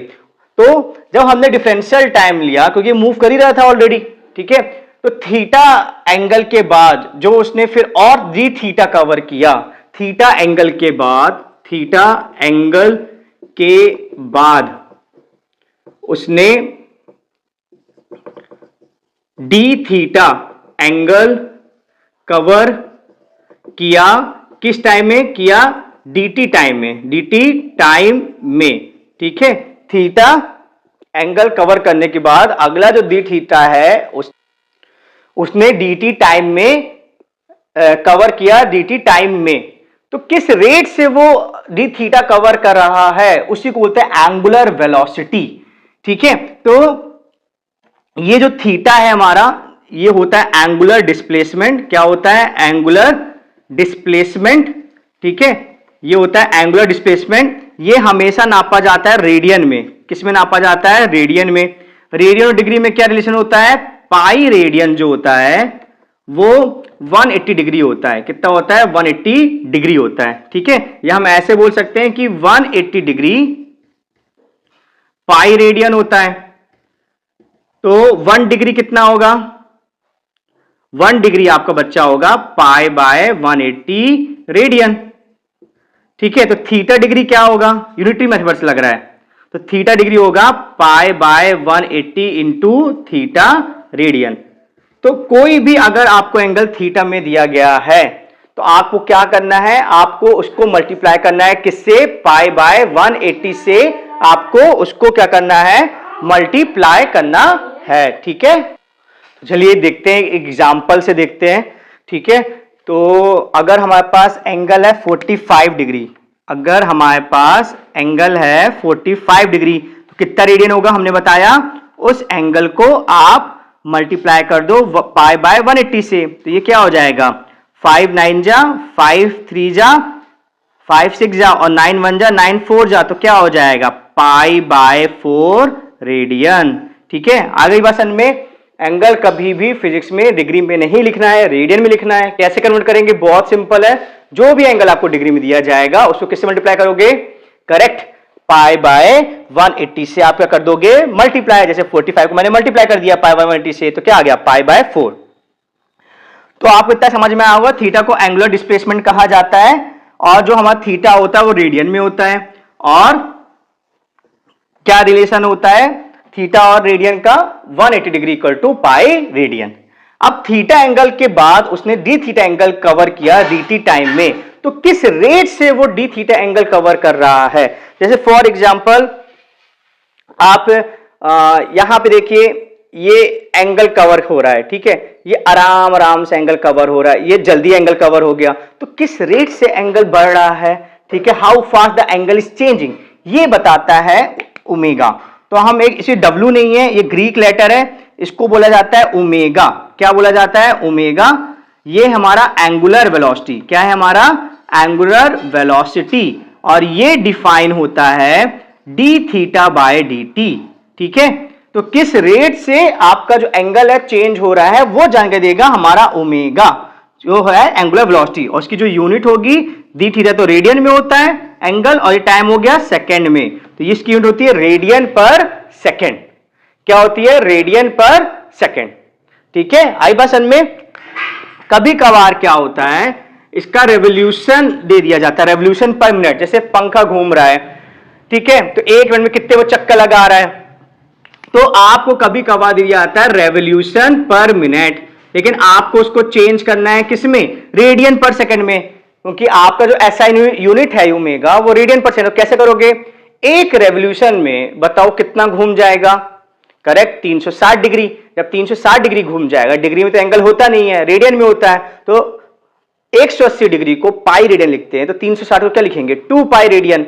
तो एक रेवोल्यूशन को हम सकते हैं 2 पाई रेडियन, और एक मिनट को क्या लिखते हैं, 60 सेकेंड, तो 2 1 जा 2 30 जा, तो क्या हो जाएगा, pi by 30 radian per second. ठीक है, तो अगर आपको कन्वर्ट करना है रेवोल्यूशन पर मिनट से रेडियन पर सेकेंड में, तो आपको क्या करना पड़ेगा, मल्टीप्लाई करना पड़ेगा पाई बाय 30 से। किससे मल्टीप्लाई करना पड़ेगा, पाई बाय 30 से। जैसे कि फॉर एग्जांपल अगर किसी का है 30 रेवोल्यूशन पर मिनट, और हमें चेंज करना है क्या, रेडियन पर सेकेंड में, तो क्या हुआ 30 और मल्टीप्लाई किससे करेंगे, पाई बाय 30 से कर देंगे, 30 30 क्या हो जाएगा, कैंसिल, तो क्या आ जाएगा, पाई रेडियन पर सेकेंड, है ना, सिंपल। तो how to convert revolution per minute in radian per second, क्योंकि जनरली जो ओमेगा है आपको रेवोल्यूशन पर मिनट में दिया जाएगा, इसी को बोलते हैं आरपीएम। क्या बोलते हैं, आरपीएम। आर मतलब रेवोल्यूशन, पी मतलब पर, और एम मतलब मिनट। लेकिन ये एसआई नहीं है, हमें इसको एसआई में कन्वर्ट करना पड़ेगा। किससे मल्टीप्लाई करेंगे, करेक्ट, पाई बाय 30 से मल्टीप्लाई इसको किया जाएगा। ठीक है, आगे बात समझ में आपको, तो ओमेगा आपको समझ में आ गया। अब अपन समझेंगे अल्फा, कि अल्फा क्या होता है। तो जो अल्फा होता है वो होता है एंगुलर एक्सीलरेशन। थर्ड हमें समझना है क्वांटिटी अल्फा, ये होता है एंगुलर एक्सेलरेशन। क्या होता है, एंगुलर एक्सेलरेशन। ये डिफाइन है बच्चों D omega by D T. ठीक है, किस रेट से ओमेगा चेंज हो रहा है। जैसे पंखा है वो एक जैसे घूम रहा है, जब स्विच ऑफ कर दोगे तो उसकी स्पीड क्या हो जाएगी, कम हो जाएगी, ओमेगा चेंज हो रहा है। तो ओमेगा को कौन चेंज करता है, अल्फा। ठीक है, ओमेगा कौन चेंज करता है, अल्फा। ओमेगा को अल्फा चेंज करता है। कैसे करता है ये देखते हैं। तो कोई का ओमेगा एंटी क्लॉकवाइज है और अल्फा भी तुम्हारा एंटी क्लॉकवाइज लग गया तो उसकी स्पीड बढ़ जाएगी। उसकी स्पीड क्या हो जाएगी, ओमेगा उसका बढ़ जाएगा। फिर इसी के अपोजिट अगर ओमेगा एंटी क्लॉकवाइज है और अल्फा आपका क्लॉकवाइज है तो आपका ओमेगा क्या हो जाएगा, घट जाएगा। स्पीड क्या हो जाएगी, घट जाएगी। तो ओमेगा घटाने बढ़ाने के लिए हमें अल्फा चाहिए होता है। जैसे पंखा चल रहा है, आपने स्विच ऑफ किया तो स्पीड घट रही है पंखे की, ठीक है। तो इसका मतलब है जो अल्फा पैदा हुआ वो अल्फा क्या है, ओमेगा के क्या लग रहा होगा, करेक्ट, अपोजिट लग रहा होगा, तभी ऐसा हुआ है। अब सवाल आता है अल्फा कौन पैदा करता है, तो इसका आंसर है टॉर्क।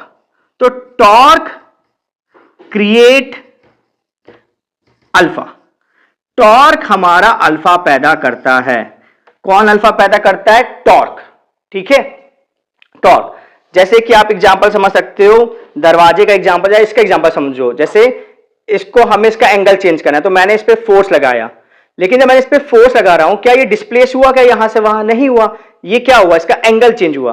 तो जब फोर्स को, ये मैंने फोर्स लगाया, जब फोर्स को एक डिस्टेंस मिल जाती है, जहां से मैंने इसको पकड़ा है वो डिस्टेंस मिल जाती है तो वो टॉर्क बन जाता है। क्या बन जाता है, टॉर्क।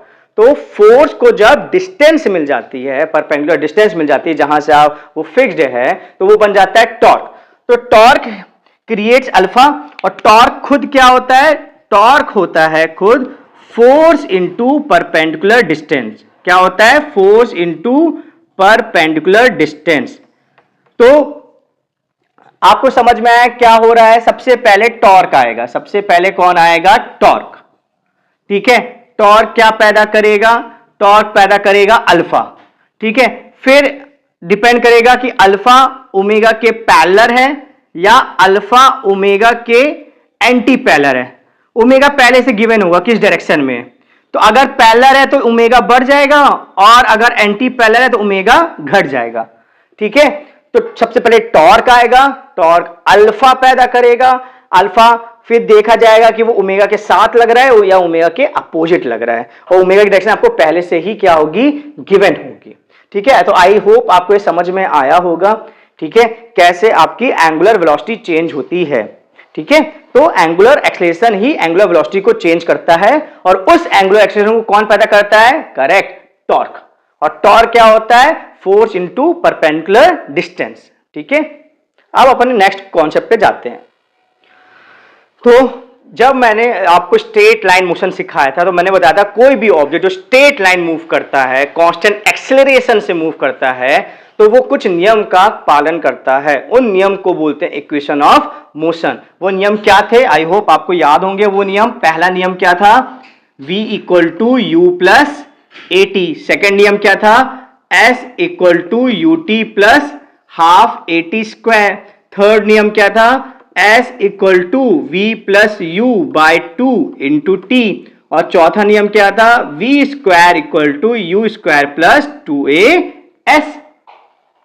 ये क्या होते हैं, इक्वेशन ऑफ मोशन, किसमें, इन स्ट्रेट लाइन या 1D में। अब ऐसे ये इक्वेशन आप सर्कल में नहीं लगा सकते। अगर कोई पार्टिकल सर्कल में मूव कर रहा है, ठीक है, तो आप ये इक्वेशन नहीं लगा सकते हो। तो हमारे लिए हमको अलग इक्वेशन चाहिए, तो वो हमारे इक्वेशन होते हैं। जैसे यहां v है, यहां पे हो जाएगा ओमेगा, u के बदले हो जाएगा ओमेगा नॉट, a के लिए हो जाएगा अल्फा और t का t रहेगा, s के लिए हो जाएगा थीटा, u के लिए क्या था, करेक्ट, ओमेगा नॉट t, और a के बदले अल्फा और t स्क्वायर। फिर थर्ड s के बदले थीटा, v के बदले ओमेगा, u के बदले ओमेगा नॉट बाय 2 और t का t रहेगा। फोर्थ v के बदले ओमेगा स्क्वायर, u के बदले omega naught square plus 2, a के बदले अल्फा और ये थीटा। तो ये हो गया आपके equation of motion in circular motion. In circular motion अगर कोई भी ऑब्जेक्ट सर्कुलर मोशन करेगा तो आपको ये फॉर्मूले लगाने पड़ेंगे क्योंकि वो इन नियमों का पालन करेगा। That is the laws. ये सारे लॉज हैं, ठीक है, नियम है, ठीक है। तो इसका स्क्रीनशॉट ले लीजिए। इसको कैसे यूज करते हैं अपन एग्जांपल सीखेंगे, दो बहुत बेहतरीन एग्जांपल से। Take the screenshot of this, ठीक है, इसका भी स्क्रीनशॉट ले लिए।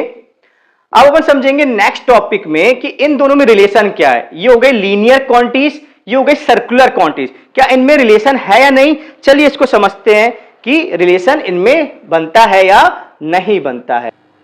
तो हमारा जो टॉपिक है बच्चों वो है relation between linear quantities and angular quantities. क्या टॉपिक है? Relation between linear quantities and angular quantities. Angular मतलब सर्कुलर क्वांटिटी, एंगुलर क्वांटिटीज। ठीक है, इनमें रिलेशन क्या है? तो बहुत इजी एग्जांपल समझते हैं। यहां देखिए कि जैसे एक ये आर्क है, ये रेडियस है, ये आर्क है और ये कोई एंगल है थीटा। तो एंगल जो डिफाइन होता है थीटा वो क्या होता है? Arc upon radius. क्या ये चीज लीनियर है? नहीं है ना, ये चीज कर्व है। इसको कुछ छोटा किया जाए और छोटा किया जाए और भी छोटा किया जाए, तो जब बहुत छोटा इसको कर देंगे तो लगभग ये क्या हो जाएगा? स्ट्रेट। हाँ, एंगल बहुत ही छोटा ये बनाएगा, इस एंगल को बोलते हैं डी थीटा, लेकिन लगभग ये स्ट्रेट आ गया। तो हमारे जो ये स्ट्रेट आया है उसको बोलेंगे डिफरेंशियल डिस्प्लेसमेंट। क्या बोलेंगे? Differential displacement. और ये जो छोटा एंगल आया है उसको बोलेंगे डिफरेंशियल एंगल डी थीटा। ठीक है, और ये तुम्हारा रेडियस है ही आर, तो क्या हो जाएगा इसके according? D theta equal to r क्या है? डीएस, और रेडियस क्या है? आर। तो ये पहला रिलेशन आ गया। ये डी थीटा हमारा क्या होता है? Angular displacement. ये क्या होता है? Angular displacement. डीएस क्या होता है? डिस्प्लेसमेंट। केवल डीएस क्या है हमारा? डिस्प्लेसमेंट है। और आर क्या होता है हमारा? रेडियस होता है। क्या होता है? रेडियस। देखो जब हम एंगल बढ़ा लेते हैं तो ये स्ट्रेट नहीं आ रहा, हम तो लीनियर मतलब स्ट्रेट होता है। तो स्ट्रेट कब आएगा? जब आर्क बहुत ही छोटा लेंगे। जब आर्क बहुत छोटा होगा तो एंगल भी काफी छोटा होगा, उसको डिफरेंशियल एंगल बोलेंगे। डिफरेंशियल लेंथ मिलेगी तो डीएस बोल देंगे, तो डी थीटा क्या हो जाएगा? D s by r. ये हमारा आ गया पहला रिलेशन। ठीक है, इसका आप स्क्रीनशॉट ले सकते हैं, इसका स्क्रीनशॉट ले लीजिए आप। ठीक है, अब अपन देखते हैं कि दूसरा रिलेशन क्या है। तो अभी हमने देखा है कि क्या रिलेशन है, बताइए? D theta equal to d S by r. अब हम डिवाइड कर रहे हैं बोथ साइड, हम दोनों साइड को डिवाइड कर रहे हैं by D T. D T से डिवाइड कर रहे हैं तो क्या हो जाएगा? D theta by D T, और ये क्या हो जाएगा? D S by D T, और आर तो बचा रहेगा। D theta by D T अभी मैंने बताया क्या होता है? Correct, omega. और D S by D T straight line motion बताया था, क्या होता है? v by are. तो ये आ गया हमारा सेकेंड रिलेशन, जहां ओमेगा क्या होता है? Angular velocity. v क्या होता है हमारा? Simply velocity. v क्या होता है? वेलोसिटी। और r क्या है हमारा? Radius of circle. Radius of circle. ठीक है, तो ये आ गया हमारा सेकेंड रिलेशन, और ये रिलेशन बहुत बार यूज होगा, ये आपको रिलेशन आना ही चाहिए। ठीक है, आप देखते हैं तीसरा रिलेशन, इसका भी स्क्रीनशॉट ले लीजिए आप। तो तीसरा रिलेशन क्या है? आप इसको एक बार और डिफरेंशिएट कर देंगे तो हमारा रिलेशन क्या आया था? हमारा रिलेशन आया था ओमेगा इक्वल टू, बताइए, v बाय आर। तो multiply by d by D t, दोनों तरफ को डी बाय डी टी से मल्टीप्लाई कर देते हैं। तो जब दोनों तरफ को d बाय डी टी से मल्टीप्लाई कर देंगे तो d omega by D t क्या होता है? अभी सिखाया था, क्या होता है? अल्फा। और dv बाय डी टी क्या होता है? a। और ये हो जाएगा अपॉन r। तो ये हो गया हमारा तीसरा रिलेशन। ये क्या हो गया? थर्ड रिलेशन, जहां पे अल्फा क्या है? Angular acceleration. a क्या है? Tangential acceleration. और r क्या है? Radius of circle. क्या है? Radius of circle. अब ये टेंजेंशियल एक्सेलरेशन क्या होता है, यही हमारा अगला टॉपिक है, तो इसको भी नोट कर लीजिए। ये थर्ड रिलेशन है, alpha equal to a t by r. ठीक है, तो आई होप तीनों रिलेशन आपको समझ में आ गया। पहला क्या था? D theta equal to d S by r. Second क्या था? Omega equal to, correct, v by r. Third क्या है? Alpha equal to a t by r. ठीक है, अब अपन देखते हैं कि दो प्रकार के हमारे एक्सेलरेशन होते हैं लीनियर एक्सेलरेशन सर्कुलर मोशन में, वो क्या क्या है। तो अपन पढ़ रहे हैं दो टाइप के एक्सेलरेशन, ठीक है, जो बहुत बार आएंगे आपको सर्कुलर मोशन में। सबसे पहला आएगा सेंट्रीपिटल एक्सेलरेशन। क्या आएगा? Centripetal acceleration. ये क्या करेगा, देखो जब हमने सर्कुलर स्ट्रेट लाइन मोशन पढ़ा था तो हमने क्या सीखा था, क्या कंडीशन होती है, कंडीशन ये होती है कि वेलोसिटी और एक्सेलरेशन या तो पैरेलल हो या तो करेक्ट एंटी पैरेलल।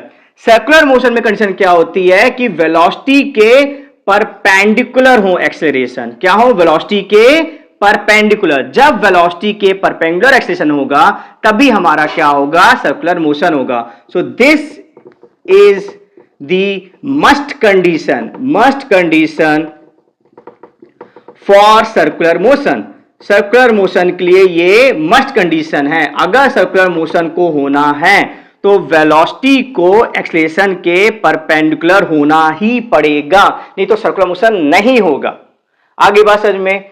तो जब वेलोसिटी एक्सेलरेशन के परपेंडिकुलर होगी तो होगा क्या, इसको जाना था इस तरफ लेकिन एक्सेलरेशन लग गया है इस तरफ, तो ये टर्न कर जाएगा। ये क्या कर जाएगा, टर्न। ठीक है, क्या कर जाएगा, टर्न। तो ये जो एक्सेलरेशन है जिसने टर्न करवाया इसी को बोलते हैं सेंट्रीपिटल एक्सेलरेशन। क्या बोलते हैं, सेंट्रीपिटल एक्सेलरेशन। ये क्या करता है, इट टर्न्स ऑब्जेक्ट, ये ऑब्जेक्ट को टर्न करता है। इट टर्न्स ऑब्जेक्ट या चेंज डायरेक्शन, या क्या करता है, चेंज, क्या करता है, डायरेक्शन चेंज करता है। ठीक है, क्या करता है, डायरेक्शन चेंज करता है। कहां लगता है, टूवर्ड द सेंटर। देखो ये सर्किल है, सर्कल का ये सेंटर होगा यहां पे लगभग, तो कहां लग रहा है, सर्किल के सेंटर में। एक्ट टूवर्ड्स सेंटर, कैसे लगता है, सेंटर की तरफ, और हमेशा क्या होता है, वेलोसिटी के perpendicular.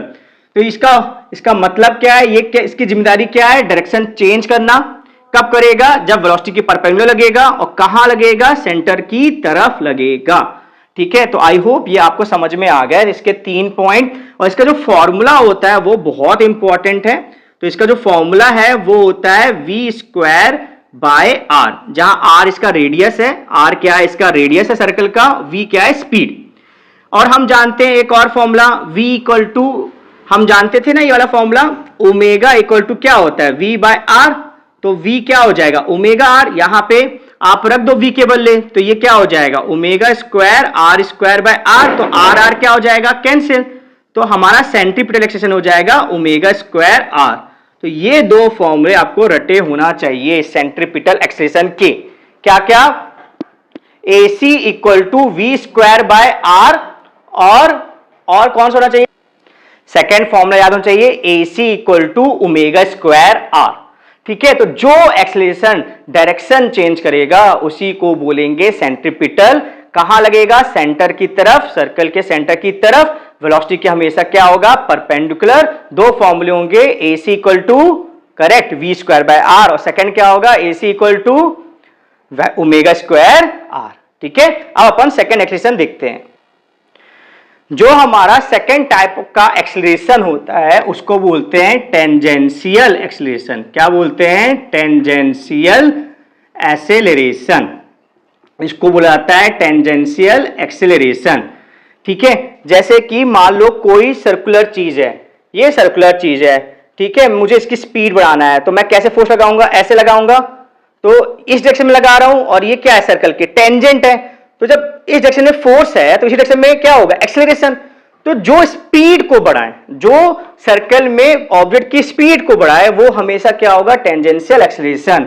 So it change speed in circular motion, in circular motion. ये सर्कुलर मोशन में क्या चेंज करता है, स्पीड चेंज करता है। कहां लगता है, ऑलवेज एक्ट पैरेलल और anti parallel to velocity. Velocity के पैरेलल या एंटी पैरेलल रखता है ये। ठीक है, जैसे ये है, सर्कल है और कोई ऑब्जेक्ट ऐसे मूव कर रहा है, ये वेलोसिटी है। वेलोसिटी हमेशा टेंजेंट होगी सर्कल के। ठीक है, एक पॉइंट लिख देते हैं, velocity is always along tangent to circle, tangent to circle. Velocity हमेशा सर्कल के टेंजेंट में रहेगी, बात ध्यान में रखिएगा। तो अगर ये उसी डायरेक्शन में लग गया तो वेलोसिटी क्या हो जाएगी, बढ़ जाएगी। वेलोसिटी क्या हो जाएगी, बढ़ जाएगी। लेकिन अगर ये अपोजिट लग गया, वेलोसिटी ऐसी है और ये लग गया ऐसा, तो वेलोसिटी क्या हो जाएगी, धीमी होती जाएगी। ठीक है, तो जो एक्सेलरेशन स्पीड को चेंज करे उसको बोलते हैं टेंजेंशियल एक्सेलरेशन। हमेशा टेंजेंट के लॉन्ग लगता है, या बोल सकते हैं वेलोसिटी के लॉन्ग, क्योंकि वेलोसिटी खुद ही क्या होती है, हमेशा सर्कल के टेंजेंट में होती है।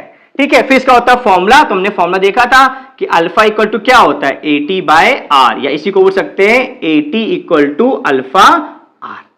ये इसका फॉर्मूला है, tangential acceleration equal to angular acceleration into radius of circle. ठीक है, इसका भी स्क्रीनशॉट ले लीजिए। तो थ्योरेटिकली हमारे सब हो गए, कॉन्सेप्ट हो गए हैं सर्कुलर मोशन के जो है पढ़ने थे। अब हमारा जो बाकी है वो है न्यूमेरिकल, तो दो न्यूमेरिकल अपन करते हैं। ठीक है, एक छोटा सा पॉइंट और आता है, स्ट्रेट लाइन मोशन में एक्सेलरेशन कांस्टेंट होता है। In straight line motion acceleration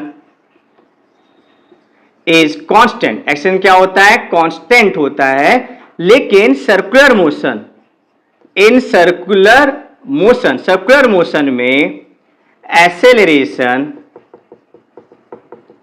is not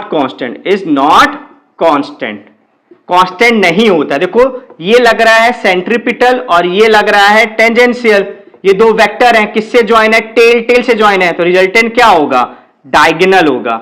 और ये कांस्टेंट नहीं है, क्योंकि अगर कोई पार्टिकल यहां पे है तो ये टेंजेंशियल है, ये सेंट्रीपिटल है, तो यहां पे नेट एक्सेलरेशन यहां हो जाएगा। और कोई पार्टिकल यहां पे है, ऐसे जा रहा है, तो सेंट्रीपिटल ऐसा और टेंजेंशियल ऐसा, तो ए नेट क्या हो जाएगा, यहां पे हो जाएगा ए नेट। तो पहले नेट एक्सेलरेशन इस तरफ था और फिर नेट एक्सेलरेशन इस तरफ हो गया, तो डायरेक्शन तो चेंज हो गई ना, तो वेक्टर भी चेंज हो गया। तो सर्कुलर मोशन में एक्सेलरेशन क्या होता है, कांस्टेंट नहीं होता है, उसकी डायरेक्शन चेंज होती ही है। ठीक है, तो आई होप आपको ये पॉइंट समझ में आ गया, इसका भी स्क्रीनशॉट ले लीजिएगा। अब अपन देखते हैं दो न्यूमेरिकल, जिससे आपके और कॉन्सेप्ट क्लियर होंगे। ठीक है, तो चलिए देखते हैं क्या क्वेश्चन है। A fan is rotating with angular velocity 100 revolution per second. तो एंगुलर वेलोसिटी दी गई है 100 revolution per second, then it is switch off, it take 5 minute to stop. फिर उसको स्विच ऑफ किया जाता है, 5 मिनट लगते हैं उसको रुकने में। हमें दो चीज निकालनी है कि रुकने से पहले वो कितना रेवोल्यूशन करेगा, और second angular retardation. Retardation acceleration एक ही चीज है, रिटार्डेशन मतलब होता है एक्सेलरेशन विद नेगेटिव साइन। ठीक है, तो हमें क्या क्या गिवन है हम देख लेते हैं। हमें जो गिवन है वो है ओमेगा नॉट, जब हमने देखा तो क्या था उसका रेवोल्यूशन, 100 रेवोल्यूशन पर सेकेंड। फिर बाद में 5 मिनट बाद क्या हो गया, रुक गया, तो 0 रेवोल्यूशन पर सेकेंड रुक गया। कितना टाइम लिया है, 5 मिनट। ठीक है, कितना लिया है, 5 मिनट। इसको सेकंड में करेंगे तो क्या होगा, 5 इंटू 60, तो ये हो जाएगा 300 सेकेंड। अब हमें निकालना है थीटा, क्या निकालना है हमें, थीटा। अब क्योंकि ये चीजें रेवोल्यूशन में दी गई हैं और यहां सेकंड है, तो वहां थीटा भी रेवोल्यूशन में डायरेक्ट निकल जाएगा। तो हम जानते हैं formula, theta equal to omega plus omega not by 2 into t. तो ओमेगा कितना है हमारा, 0, ओमेगा हमारा जो है वो है 0, और ओमेगा नॉट कितना है, 100 बाय 2, और टाइम कितना है 300। तो ये हो जाएगा 2 और ये हो जाएगा 150, और ये हो जाएगा 150 और 0 तो 15,000 रेवोल्यूशन, 15,000 वो रेवोल्यूशन पंखा कर लेगा 5 मिनट में। Can you imagine, 15,000 revolution. तो कितने आसानी से हमने एनालाइज कर लिया ना, this is the physics. Physics से देखिए कि कोई भी चीज को हम क्या कर सकते हैं, एनालाइज कर सकते हैं और एक ओपिनियन दे सकते हैं। तो आई होप ये आपको समझ में आ गया होगा, इसका स्क्रीनशॉट ले लीजिए आप। अब सेकंड हमें निकालना था अल्फा। ठीक है, क्या निकालना था हमें, अल्फा। तो हमें फिर से क्या गिवन है, ठीक है, हमें अब सेकंड निकालना है अल्फा। तो ये भी बहुत सिंपल है।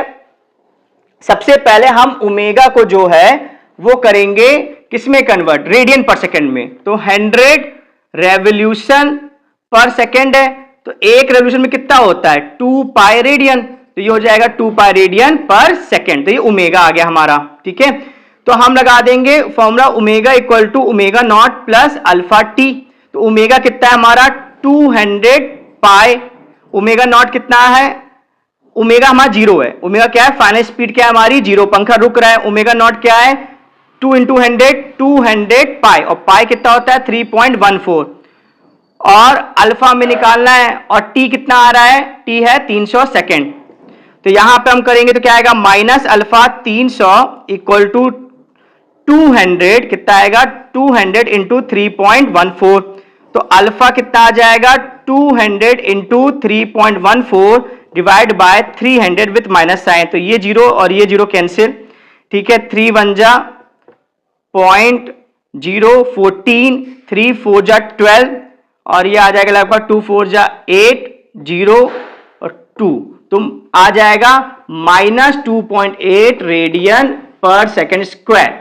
तो इतना अल्फा आएगा, -2.08 रेडियन पर सेकेंड स्क्वायर। और माइनस तो आना चाहिए क्योंकि ओमेगा हमने पॉजिटिव लिया है और स्पीड कम हो रही है। मैंने आपको पहले सिखाया था एंगुलर स्पीड कब कम होगी, जब अल्फा ओमेगा क्या लगेंगे, अपोजिट। तो अब देखो अपने आप साइन आता है, जो निकालना होता है उसका साइन नहीं रखा जाता, उसका साइन क्या आता है, अपने आप ही आता है।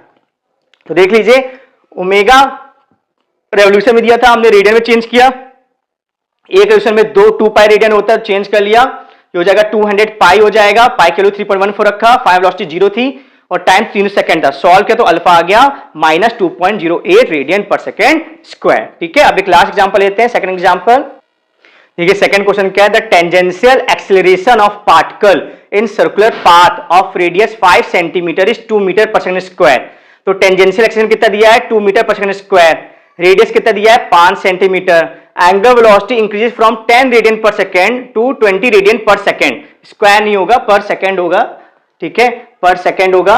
फाइंड द टाइम, हमें टाइम निकालना है और हमें निकालना है नंबर ऑफ रेवोल्यूशन। तो बहुत सिंपल सा है, देखिए सबसे पहले हमें जो गिवन होता है वो हम लिखते हैं। तो हमें गिवन क्या है, ओमेगा नॉट, तो पहले ओमेगा नॉट कितना था 10, ठीक है, ओमेगा नॉट कितना है 10, फिर ओमेगा कितना है हमारा 20 रेडियन पर सेकेंड, ठीक है, और रेडियस कितना है हमारा 5 सेंटीमीटर, तो ये क्या होगा 0.05 मीटर, और टेंजेंशियल एक्सेलरेशन कितना है हमारा 2 मीटर पर सेकेंड स्क्वायर। हमें निकालना है टाइम, तो कौन सा लगाए पाए, अल्फा निकालेंगे। तो अल्फा क्या होता है 80/r, 80 कितना है हमारा 2 और r कितना है 0.05, तो ये हो जाएगा 2 इंटू 100/5, तो हो जाएगा 40 रेडियन पर सेकेंड स्क्वायर। यह हो गया अल्फा। हमें टाइम निकालना तो हम लगा देंगे omega equal to omega not plus alpha t. तो ओमेगा कितना है हमारा 20, ओमेगा नॉट कितना है 10, अल्फा कितना है 40 और टी निकालना है। तो इसको सॉल्व करेंगे तो क्या आएगा 20 - 10 10 इक्वल टू 40 टी, तो 10 ये कैंसिल, तो हो जाएगा 1/4, ठीक है, इक्वल टू टी, या इसको हो सकते हैं टी इक्वल टू 0.25 सेकेंड। तो 0.25 सेकेंड केवल लगेगा स्पीड बढ़ने में, कहां से कहां 10 से 20 स्पीड बढ़ने में, जब हमारा रेडियस 5 सेंटीमीटर है और टेंजेंशियल एक्सेलरेशन कितना है 2 मीटर पर सेकेंड स्क्वायर। देखा कितना आसान था ये, ठीक है, इसका स्क्रीनशॉट ले लीजिए आप, ठीक है। अब इसका सेकंड पार्ट करते हैं, नंबर ऑफ रेवोल्यूशन हमें निकालना है। तो सबसे पहले हमें थीटा निकालना पड़ेगा। तो थीटा हमारा जो निकलेगा वो कैसे निकलेगा, थीटा, तो थीटा का हमारे पास फॉर्मूला क्या है, सबसे आसान, omega by omega not by 2 into t. तो ओमेगा कितना है 20, ओमेगा नॉट कितना है 10/2 और टाइम कितना निकला था 1/4। तो बेटा ये आ जाएगा 30/2 इंटू 8, ये आ जाएगा आपका रेडियन में, क्या आ जाएगा रेडियन में। तो ये 2 1 जा 2, 15 जा, ठीक है, तो 8 1 जा 8, या आप इसको ऐसे रहने दिए 15/8 रेडियन, क्या आ जाएगा 15/8 रेडियन। अब हमें इसको चेंज करना है रेवोल्यूशन में, किसमें चेंज करना है, रेवोल्यूशन में। तो हम सब जानते हैं कि एक रेवोल्यूशन कितना होता है 2 पाई रेडियन होता है, या हम बोल सकते हैं कि 2 पाई रेडियन क्या होता है, एक रेवोल्यूशन। तो एक रेडियन क्या होगा 1/2 पाई रेवोल्यूशन। अब कितने रेडियन है 15/8 रेडियन है, तो कितने रेवोल्यूशन हो जाएगा, ये हो जाएगा 15/8 और अपॉन में 2 पाई रेवोल्यूशन।